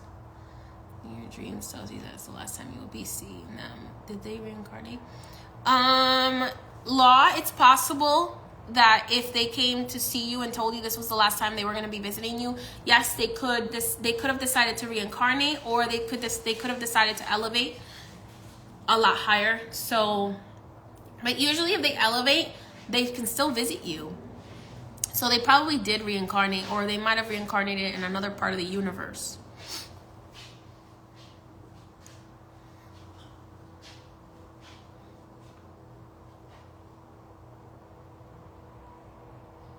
When you hurt yourself and it causes your passing, You are sent to this area. Okay, so I'm about to say something, and I need y'all to understand that it is not the Bible hell that I'm talking about. Hell is actually a place of healing. It's a place of healing where your soul has to go through healing processes, okay? So when you hurt yourself and you causes your passing, it's like almost like an asylum, where you go through a healing process of like, you were so traumatized by that life, the energy was just so heavy. You go to that place first, and then you are given the option of reincarnating again. That's if you go into the light and don't get earthbound. Okay, once you go into the light, you are told, okay, something obviously was very bad for you, so that you wanted to get out so badly. So we're gonna go ahead and you're gonna have to reincarnate and do this life again, but you are gonna be sent to a healing place first. Okay, so that's usually what happens. You get sent to a healing place, a place where you have to like work out. It's like AA, but for dead people. It's, what do you call it? I guess you could call it SA. But for dead people, and you go through a healing process. Okay. And then your soul is kind of pushed into into a reincarnation. What?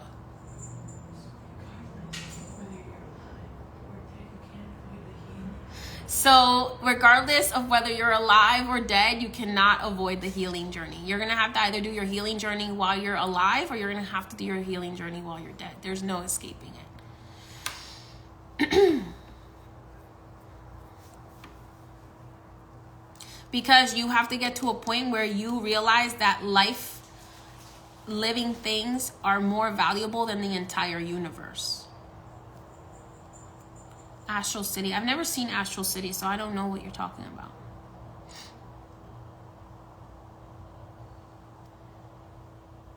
Is there a place where really dark spirits go before incarnating? Yes, there is. It's called the River of Souls, and it's like, I've seen it before. They get thrown into this river where it's like eternal torment. I can't remember right now. So the River of Lost Souls.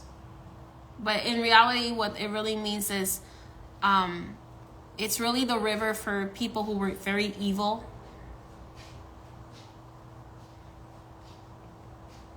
Yes, please seek help. Yeah.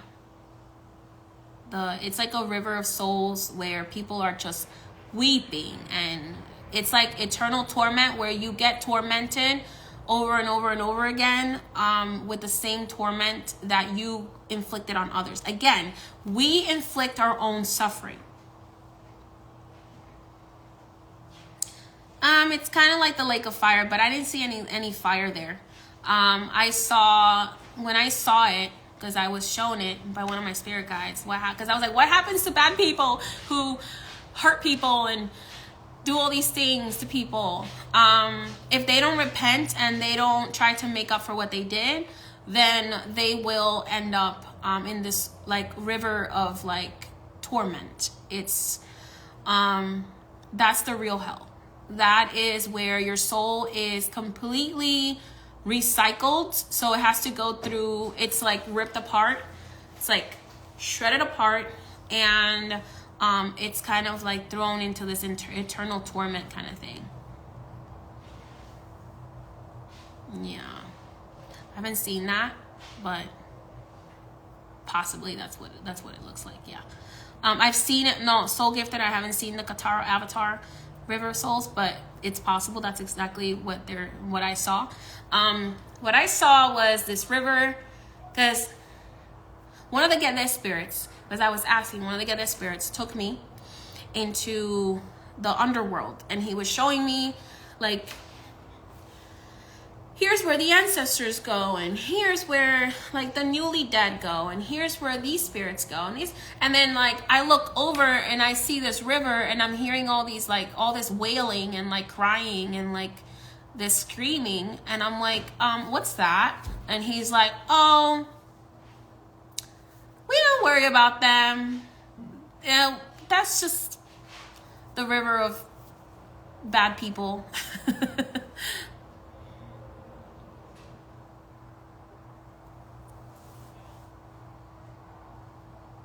What are you talking about? Good and evil does exist. What planet have you been living on? Good and evil does exist. I don't know what the hell you're talking about. What new age bullshit are you spitting? Good and evil definitely exists. The reason why good and evil is even experienced is because our ancestors chose to experience it. How can you see people suffering and starving and not believe that evil exists?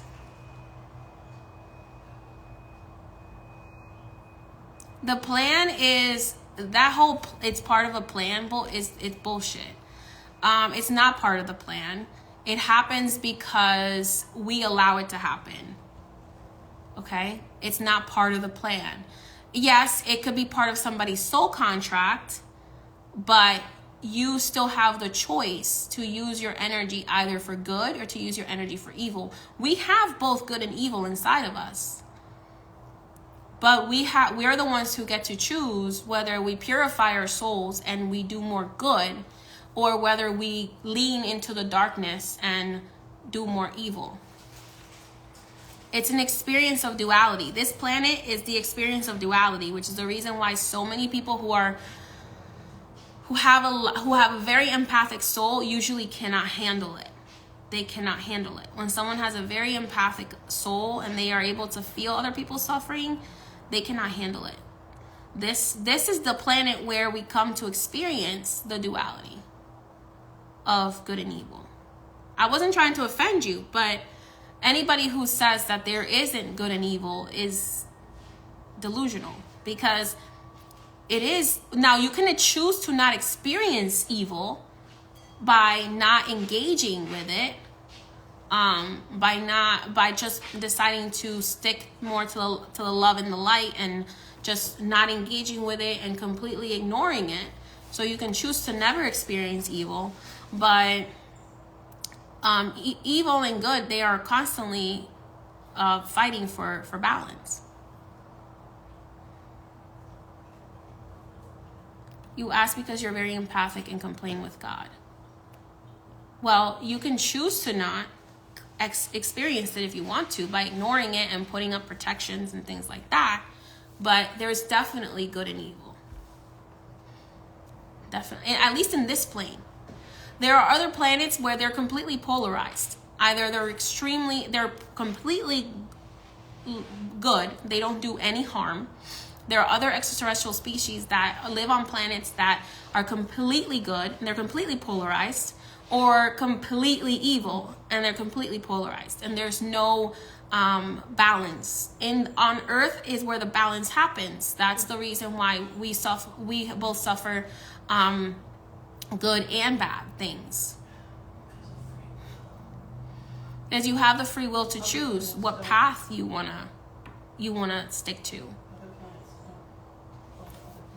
From what I understand from communicating with extraterrestrial species is that they don't get an option of okay, so if you are on like a Tigetan planet, you don't get to be evil. If you're evil, you get kicked out.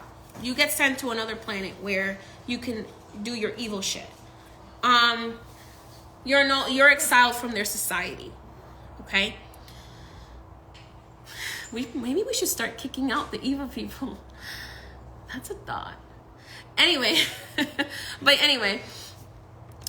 throwing them out into outer space. Imagine that. Yeah. Can I have one? Anyway, But that's a thought.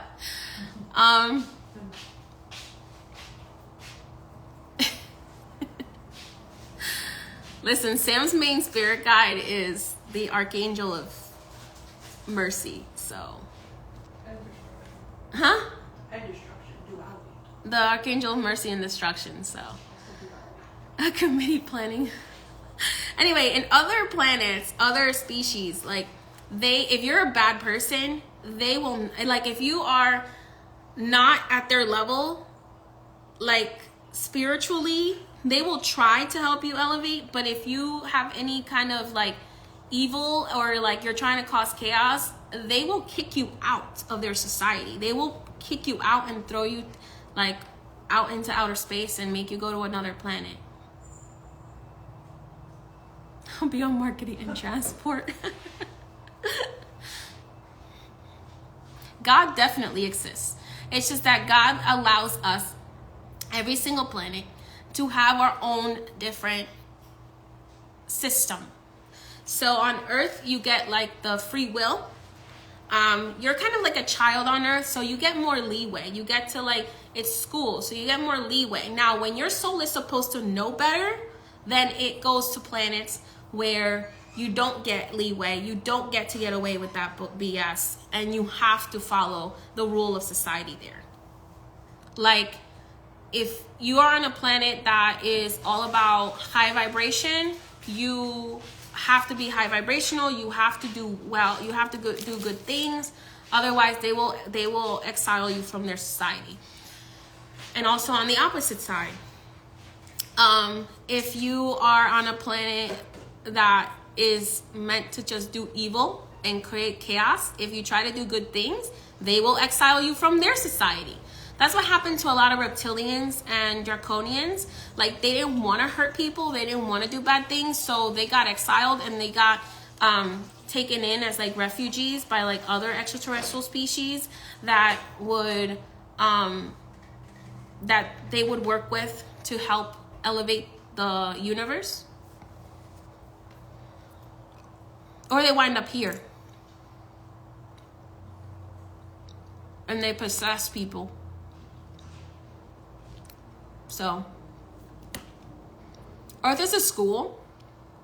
So the children of the universe, like when your soul gets created, you are an infant as a soul, you go through Earth school first. Many times, until you've completely either purified your soul, or your soul is completely evil, and then they have to see where they're gonna send you.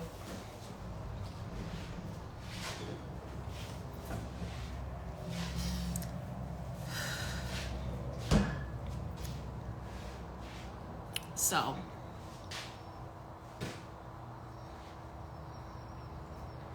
yeah, that's just what I've experienced. You know, other people may have different experience, or what I have experienced from communicating with different extraterrestrial species, from talking to other people who have experienced extraterrestrial species and how they run their systems, and the higher vibrational beings will tell you, like, listen, you're in school, and once you pass this school, then you get a choice to come live in one of these planets that are higher elevated.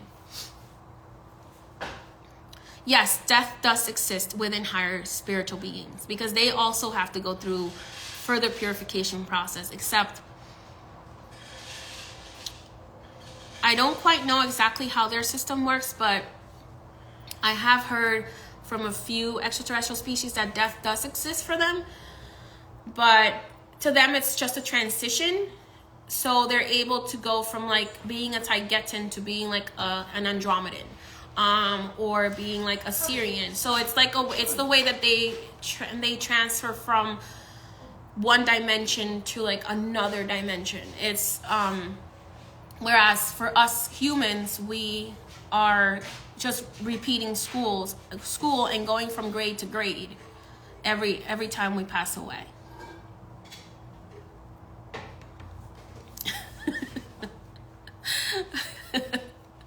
If school sucks for you, that means that you are not following your soul contract. You have to escape this lower vibrational structure, like not literally like escape it, but you have to choose differently. You have to make different choices. School is rough. This school is rough. It's not easy. And even sometimes when you are doing the right thing, you know, you get burned out and you need a minute. You need a nap. Like, I'm about to need a nap in a moment. You need a nap. Sometimes.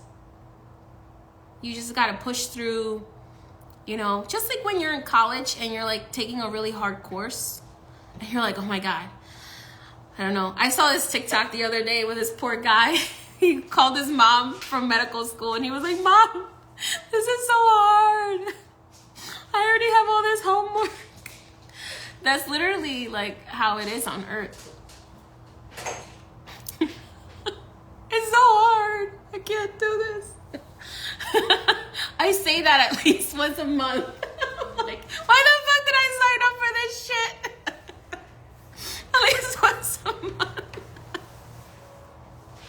Because you chose this before incarnation day. What? Because you chose this before incarnation. Because I chose this before incarnating. I do offer hypnosis sessions to show you why you chose to reincarnate and what you're here to do. So if you're interested in doing a hypnosis session to figure out like why you chose this incarnation and what you're here to do and like what your soul contract is, and you can see it with your own eyes in the hypnosis session, you can book a consultation and we can set up an in-person hypnosis.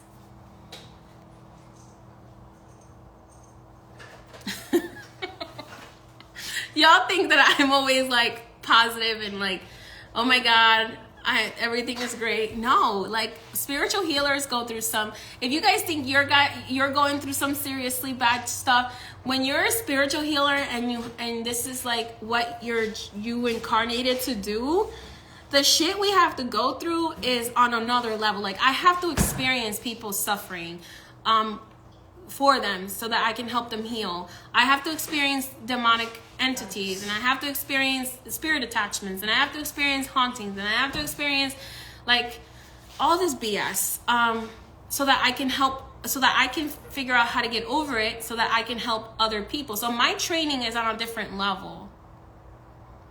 You might be getting trained on how to love or how to value yourself. I'm in Jacksonville, Florida. You might be getting trained on how to love yourself or how to value yourself or how to like set boundaries. But I get trained on how to deal with demons and how to deal with witchcraft and how to deal with like all these other things that I have to get training on.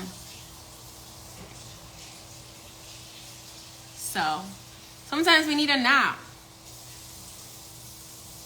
Sometimes I have to go through the experience of being ill for like a month to help somebody else get over that situation. Yeah, the mounting the spirit so that the spirits can come through and heal other people. It takes up a lot of energy. So, especially if you're a projector, human design, spirit kind of pushed me into human design recently to help me understand certain things about the universe and people's what people are designed here to do. So if you're a projector, you have to get a lot of sleep. Usually if you're a projector, you're some sort of spiritual healer. You're meant to be some sort of spiritual healer or a spirit vessel, or psychiatrist or psychologist, and you need a lot of sleep when you do that job because it's all in the mental astral realm. So while you're awake, you're also in the astral realm. Whether you might not even realize it when you're a projector. So because you're living between two worlds. Generators are usually artists, light workers, people who are meant to be like the life force for others. The cheerleader for others. So when you are a spiritual healer, a lot of people always ask me like what my life is like. Whew. I'm constantly in two worlds at the same time, and it's very exhausting. Okay, so it can be very, very exhausting.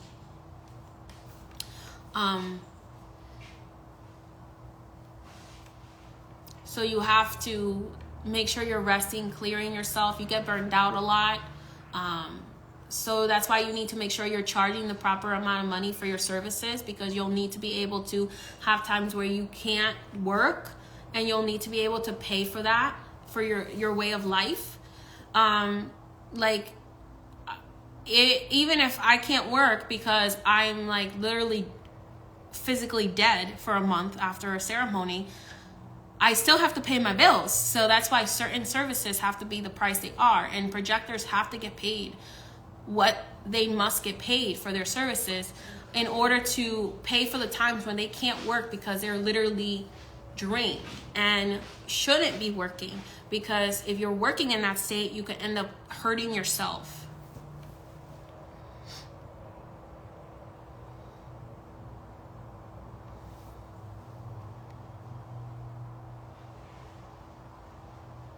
Yeah, when you're a child as a projector, you can be in your imagination a lot as a child, or you might actually experience like dead people visiting you more as a child. And you also might see mythical creatures more. Well, they're not mythical. I would say magical creatures like unicorns and fairies and stuff like that. They're magical creatures that are in a different dimension that usually projectors can see, or certain spiritual healers can see, because they are walking the line between different dimensions all the time.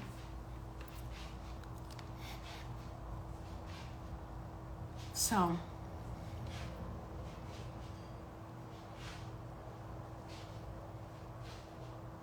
you have to take it one day at a time. Just one day at a time.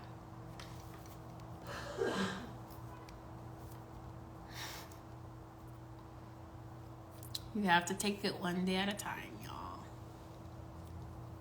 So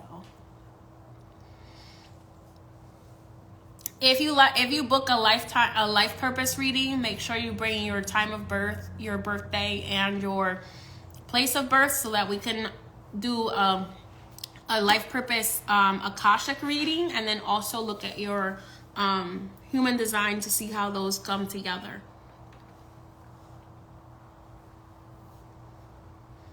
Sam, can you take this, please? You can burn the rest of that, but that I don't like it. I'm gonna take it. No, I mean the other things. Yeah, throw it out. Just burn the rest of that. Yeah, that's fine. Thank you.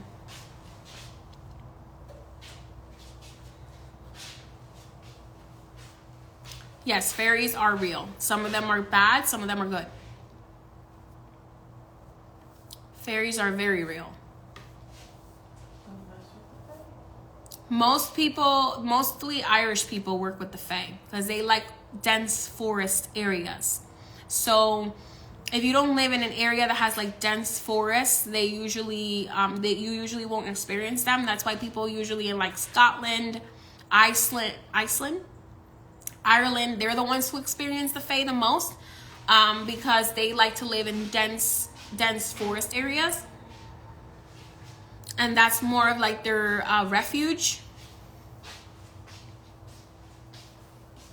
So fairies, mermaids, vampires. I don't know if werewolves are real. I'm still on the fence on that one.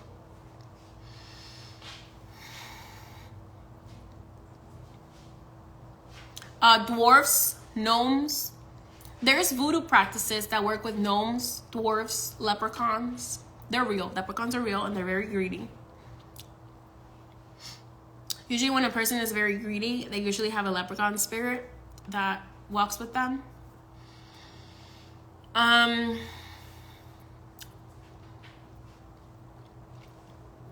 What else? Unicorns are real, but they exist in a different dimension, separate from ours. You have to have a very pure soul to experience unicorns, because unicorns, hurting any unicorn is the most destructive thing you could possibly do. Giants are also real. They're part of a different dimension though. There's also dragon spirits that are part of a different dimension. Gnomes can be very protective.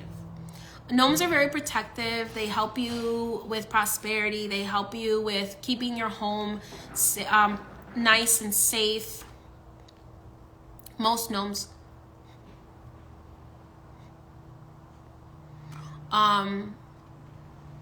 Mermaid spirits also help you with protection if they like you, and if you respect nature. With fairies, you have to really respect nature. Actually, one of the evil fairies is the tooth fairy. If you see what the tooth fairy actually looks like, that fairy is scary. Terrifying.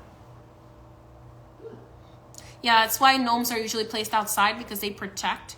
Gargoyles are also real. Gargoyles are they're like a neutral being, and they tend to protect from evil spirits and evil entities. That's why they place them outside churches. Yeah, so you can connect with, if you have a gnome spirit, they can protect your home. They can also help bring prosperity into your life.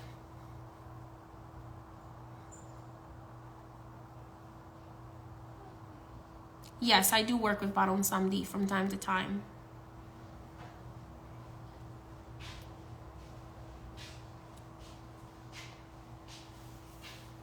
Baron Samedi is a very powerful being.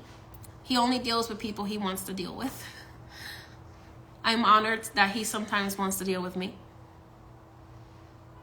They also warn you too. Yes, gnomes will warn you if there's negative entities trying to get into your home, or if there's any kind of like negative intentions being sent into your home. And there's so many dimensions overlapping themselves on Earth.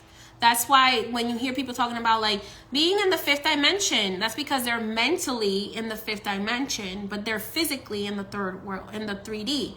So when you are mentally in the 5th dimension, you still need to be in the 3D to work and to be able to take care of yourself financially. So there has to be a balance between that 5th dimensional vibration in mentally and spiritually. So you can be in the 5th dimensional vibration mentally and spiritually and not experience any of the negative lower level entities, because they're in a different dimension. So usually spirits kind of roam between like the 4th dimension or the 4th density and like the 2nd dimension, because they're like more, those are denser places, or the 3rd dimension because they're denser places. Hello. So you can, if you somehow can reach, that's what happens when you take certain medicines, certain natural medicines that are administered by a certified shaman, like an actual real shaman. Certain medicines will push you.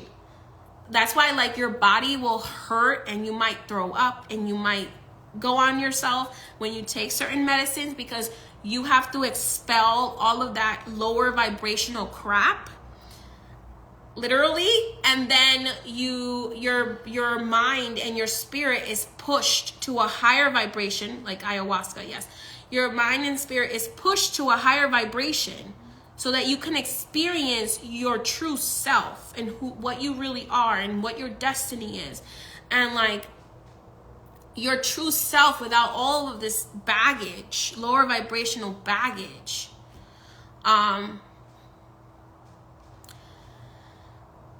But sometimes it's needed, and it's the only way for some people to cure their depression. But it should never be done alone, and it should never be administered by some wacko who just got like a certification on the internet, and it's just like, who doesn't come from an actual tribe. It needs to be done by a true tribe elder.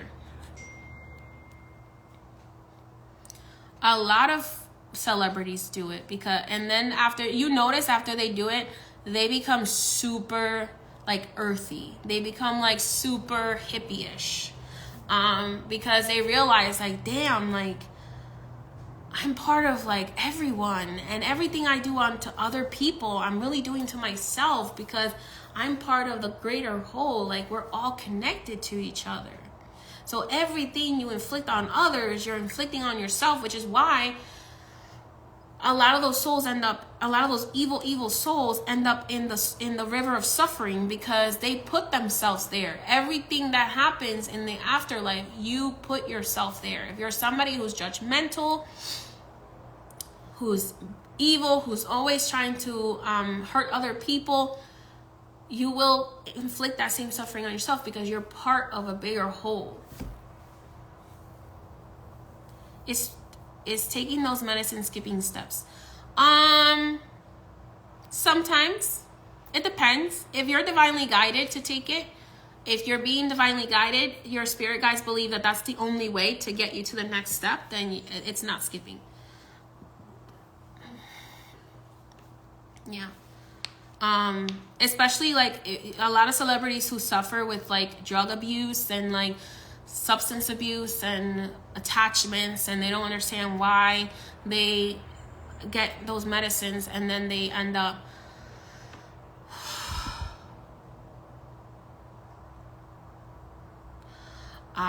they end up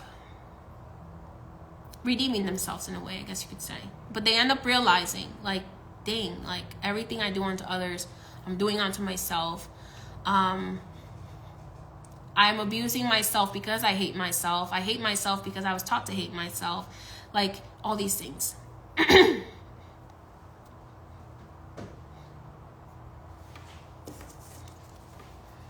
Because if you eat food that you know is bad for you, if you use substances that you know are bad for you, you're doing it because you hate yourself. Subconsciously. Because you'll never do anything that will hurt you when you love yourself. And most of the time you were taught to hate yourself.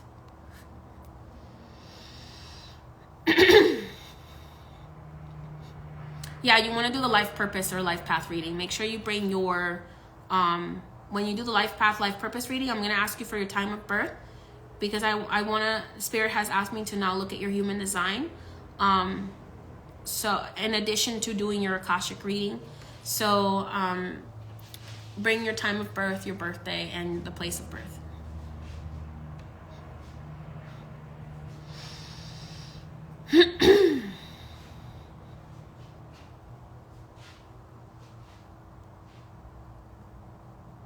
Also, if you're constantly abusing a plant, that means that you're spiritually bypassing lessons that you need to be integrating.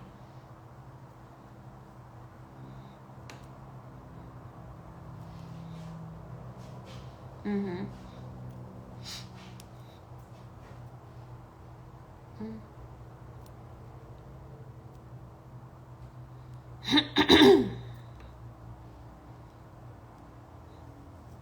Also, if you like go straight to like love and light and everything nice, but I never heal, I'm still repeating the same narcissistic behaviors, you're not really, you're just bypassing. You're not actually learning any spiritual lessons. You can't go to like just love and light and everything nice without healing your trauma.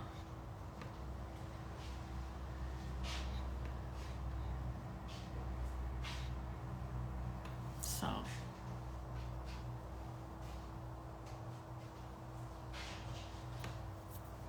you can't just spiritually bypass or emotionally bypass, or like that's more escapism than it is like really healing or processing.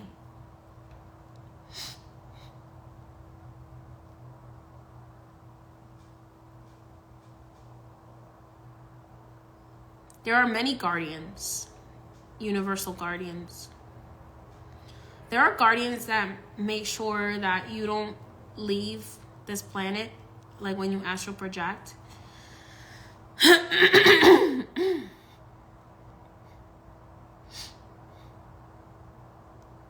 you need to know what your family curse is, then you need to book a reading.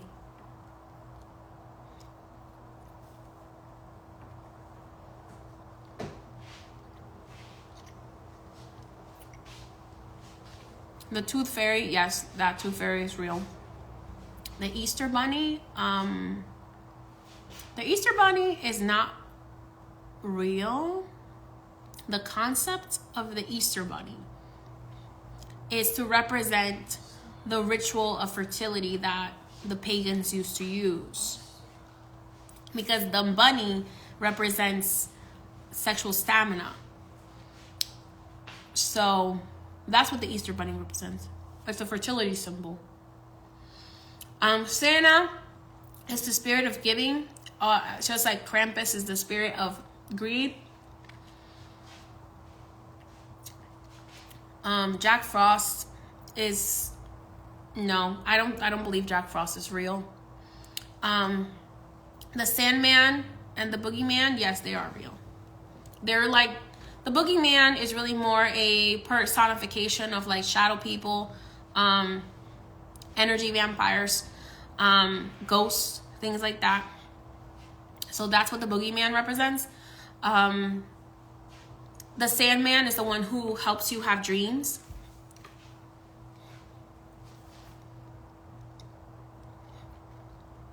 So that's different. It depends. Incubuses and succubuses are real. Those are demonic forces. They're like vampires. They steal your life force. Some of them steal your seed, or they impregnate in order to multiply. Yes, when you are using certain plants, you can set an intention to connect more, but just keep in mind, cannabis is an amplifier.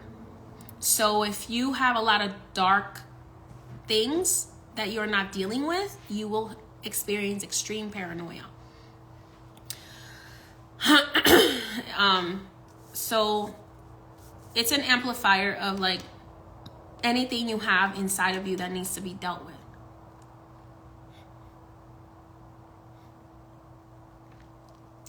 You experienced a succubus for the first time this year and you're 42. They were probably trying to get pregnant so that they could have a demon child. They usually use human seed or human eggs to reproduce.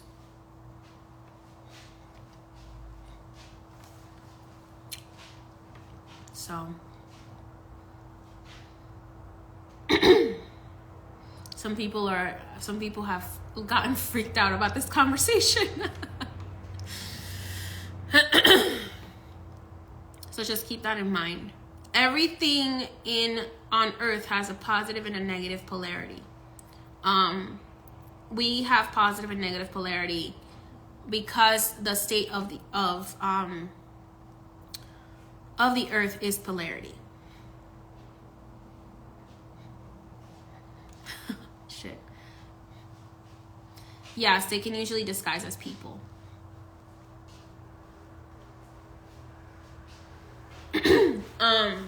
So every plant has a positive and negative polarity. Every animal has a positive and negative polarity. Every human has a positive and negative polarity. Because this is like the universe's playground. Not just this planet, but other planets like Earth. Because we're not the only Earth planet. There's millions of Earth planets. There's millions of Earth schools. Where they're experiencing the same exact thing we are.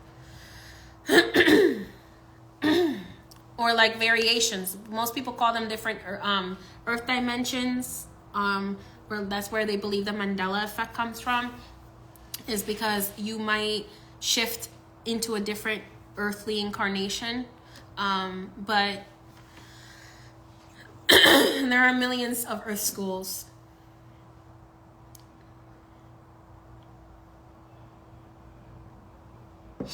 So this sage is choking me now.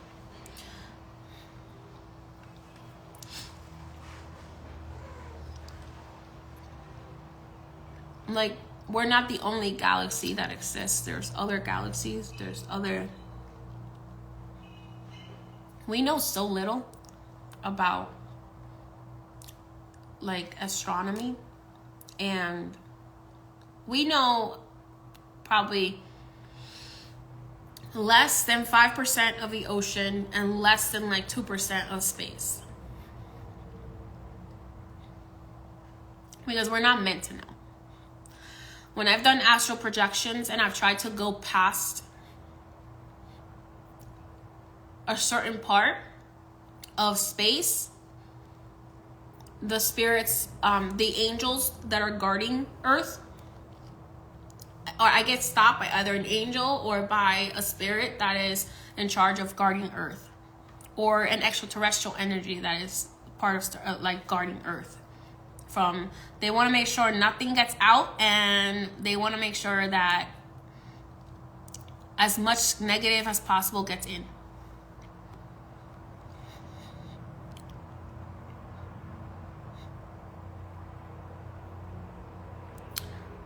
Liz, I'm gonna be honest with you. Somebody believes the earth is flat. I don't really know. I'm not really sure. I haven't really asked that question. I haven't really cared to ask it. I know that some of the Egyptian beings that I've experienced, they talk about the earth as if it was flat.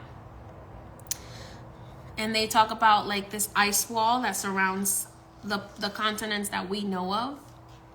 But there's actually other beings outside. So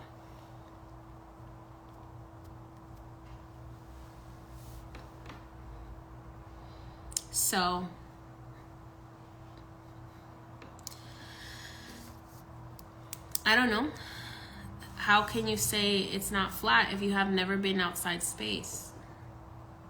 If you've never been outside of the earth? How can you say it's round? How can you say it's not flat? You don't know. You only know the images that you're allowed to know.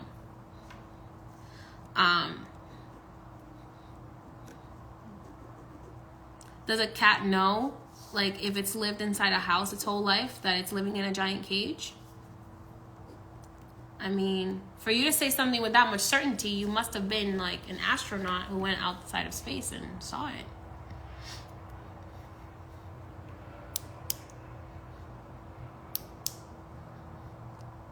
So I can never say for certain something that I don't know.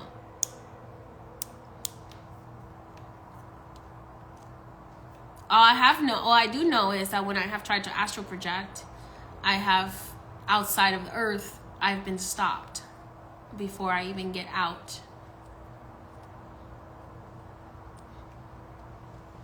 So, I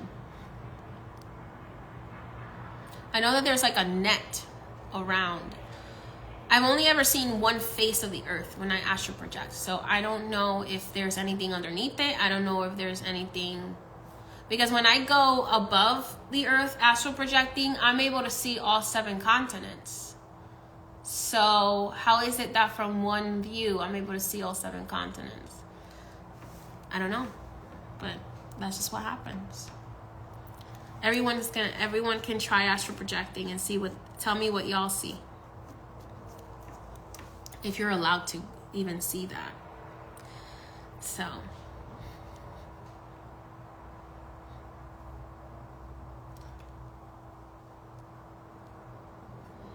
Is sleep paralysis your body trying to astral project? Sleep paralysis can be a number of things.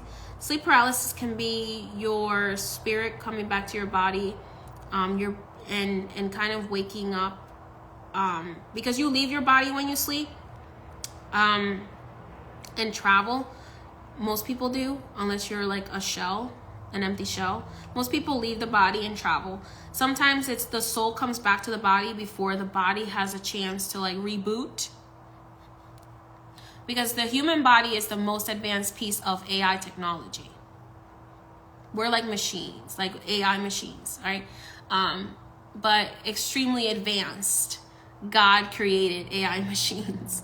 So our body needs a chance to reboot. It also needs time to rest.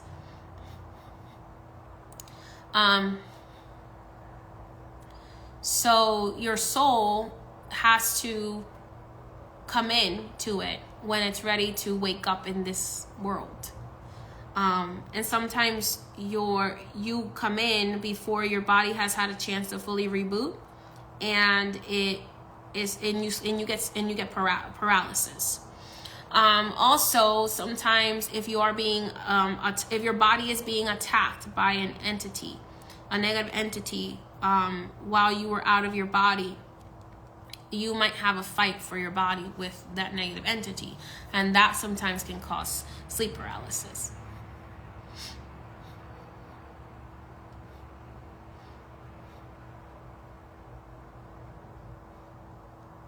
I remember a time I had a dream where I was running down a hallway and I saw my grandfather, and he's like, where are you going? Why are you running? And he goes, why are you running? Where are you going? And I'm like, I'm late. And then I run into a room, and my body, I open a door, and it's like a dimensional door.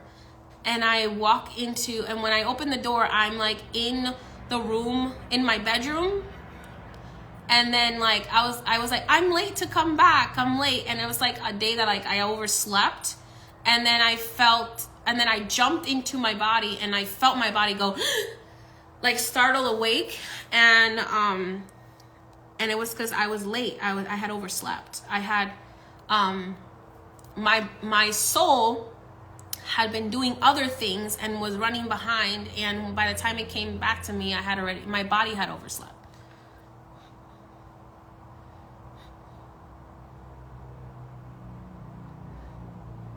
So,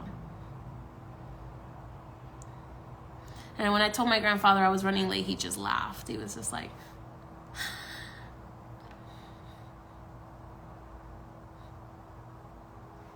yeah.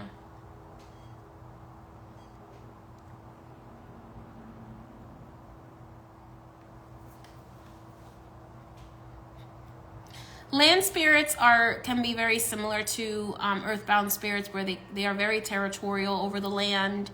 Some of them were human, some of them were not human. Some of them may be like these like gremlin beings that are like fairies, or a type of fae that are like just very territorial over the land. Yeah.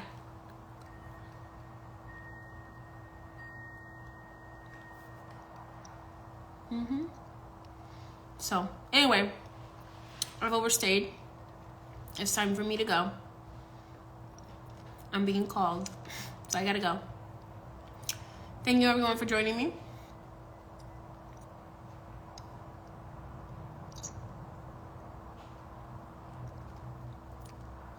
I've seen many versions of myself in different dimensions. Usually those are elementals. A lot of the times there's elementals that are very possessive over the land.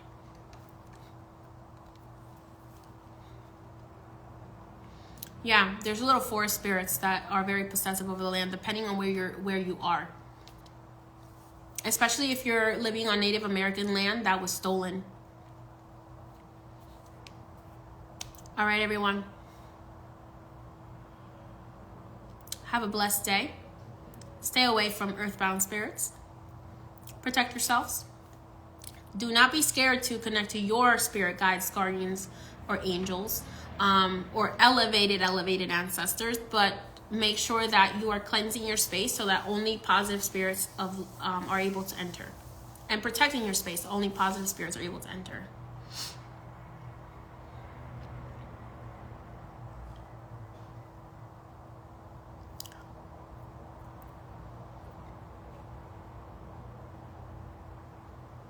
If you want to learn more about these topics, you can, or if you're a beginner and you want to learn how to tap into your own magic and in a safe way, you can join my magical VIP group. It is a monthly subscription, and you'll get access to new material every month, to the new information every month. If you're a brand new student, there is new information drips out every month. If you're an older student, then you have access to the information and access to the monthly Q&As. But if you're a brand new student, you get access to the information on a monthly basis, and it's on a drip basis, and then you get access to monthly Q&As where you can come and ask whatever questions you have that are related to the material.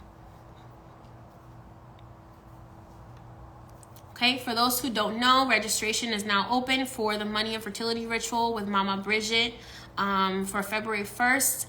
If you would like her help financially or with fertility. And I will be also doing a Valentine's Day soulmate attraction ritual, so you can join that when Sam posts it. Sam, did you post that already? No, she'll be posting it later today or tomorrow.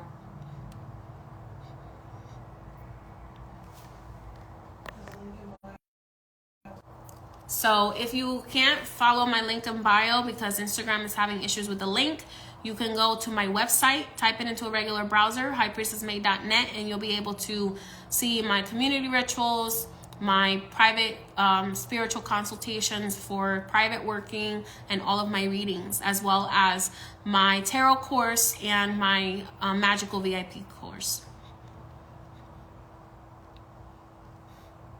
All right, everyone, have a blessed day.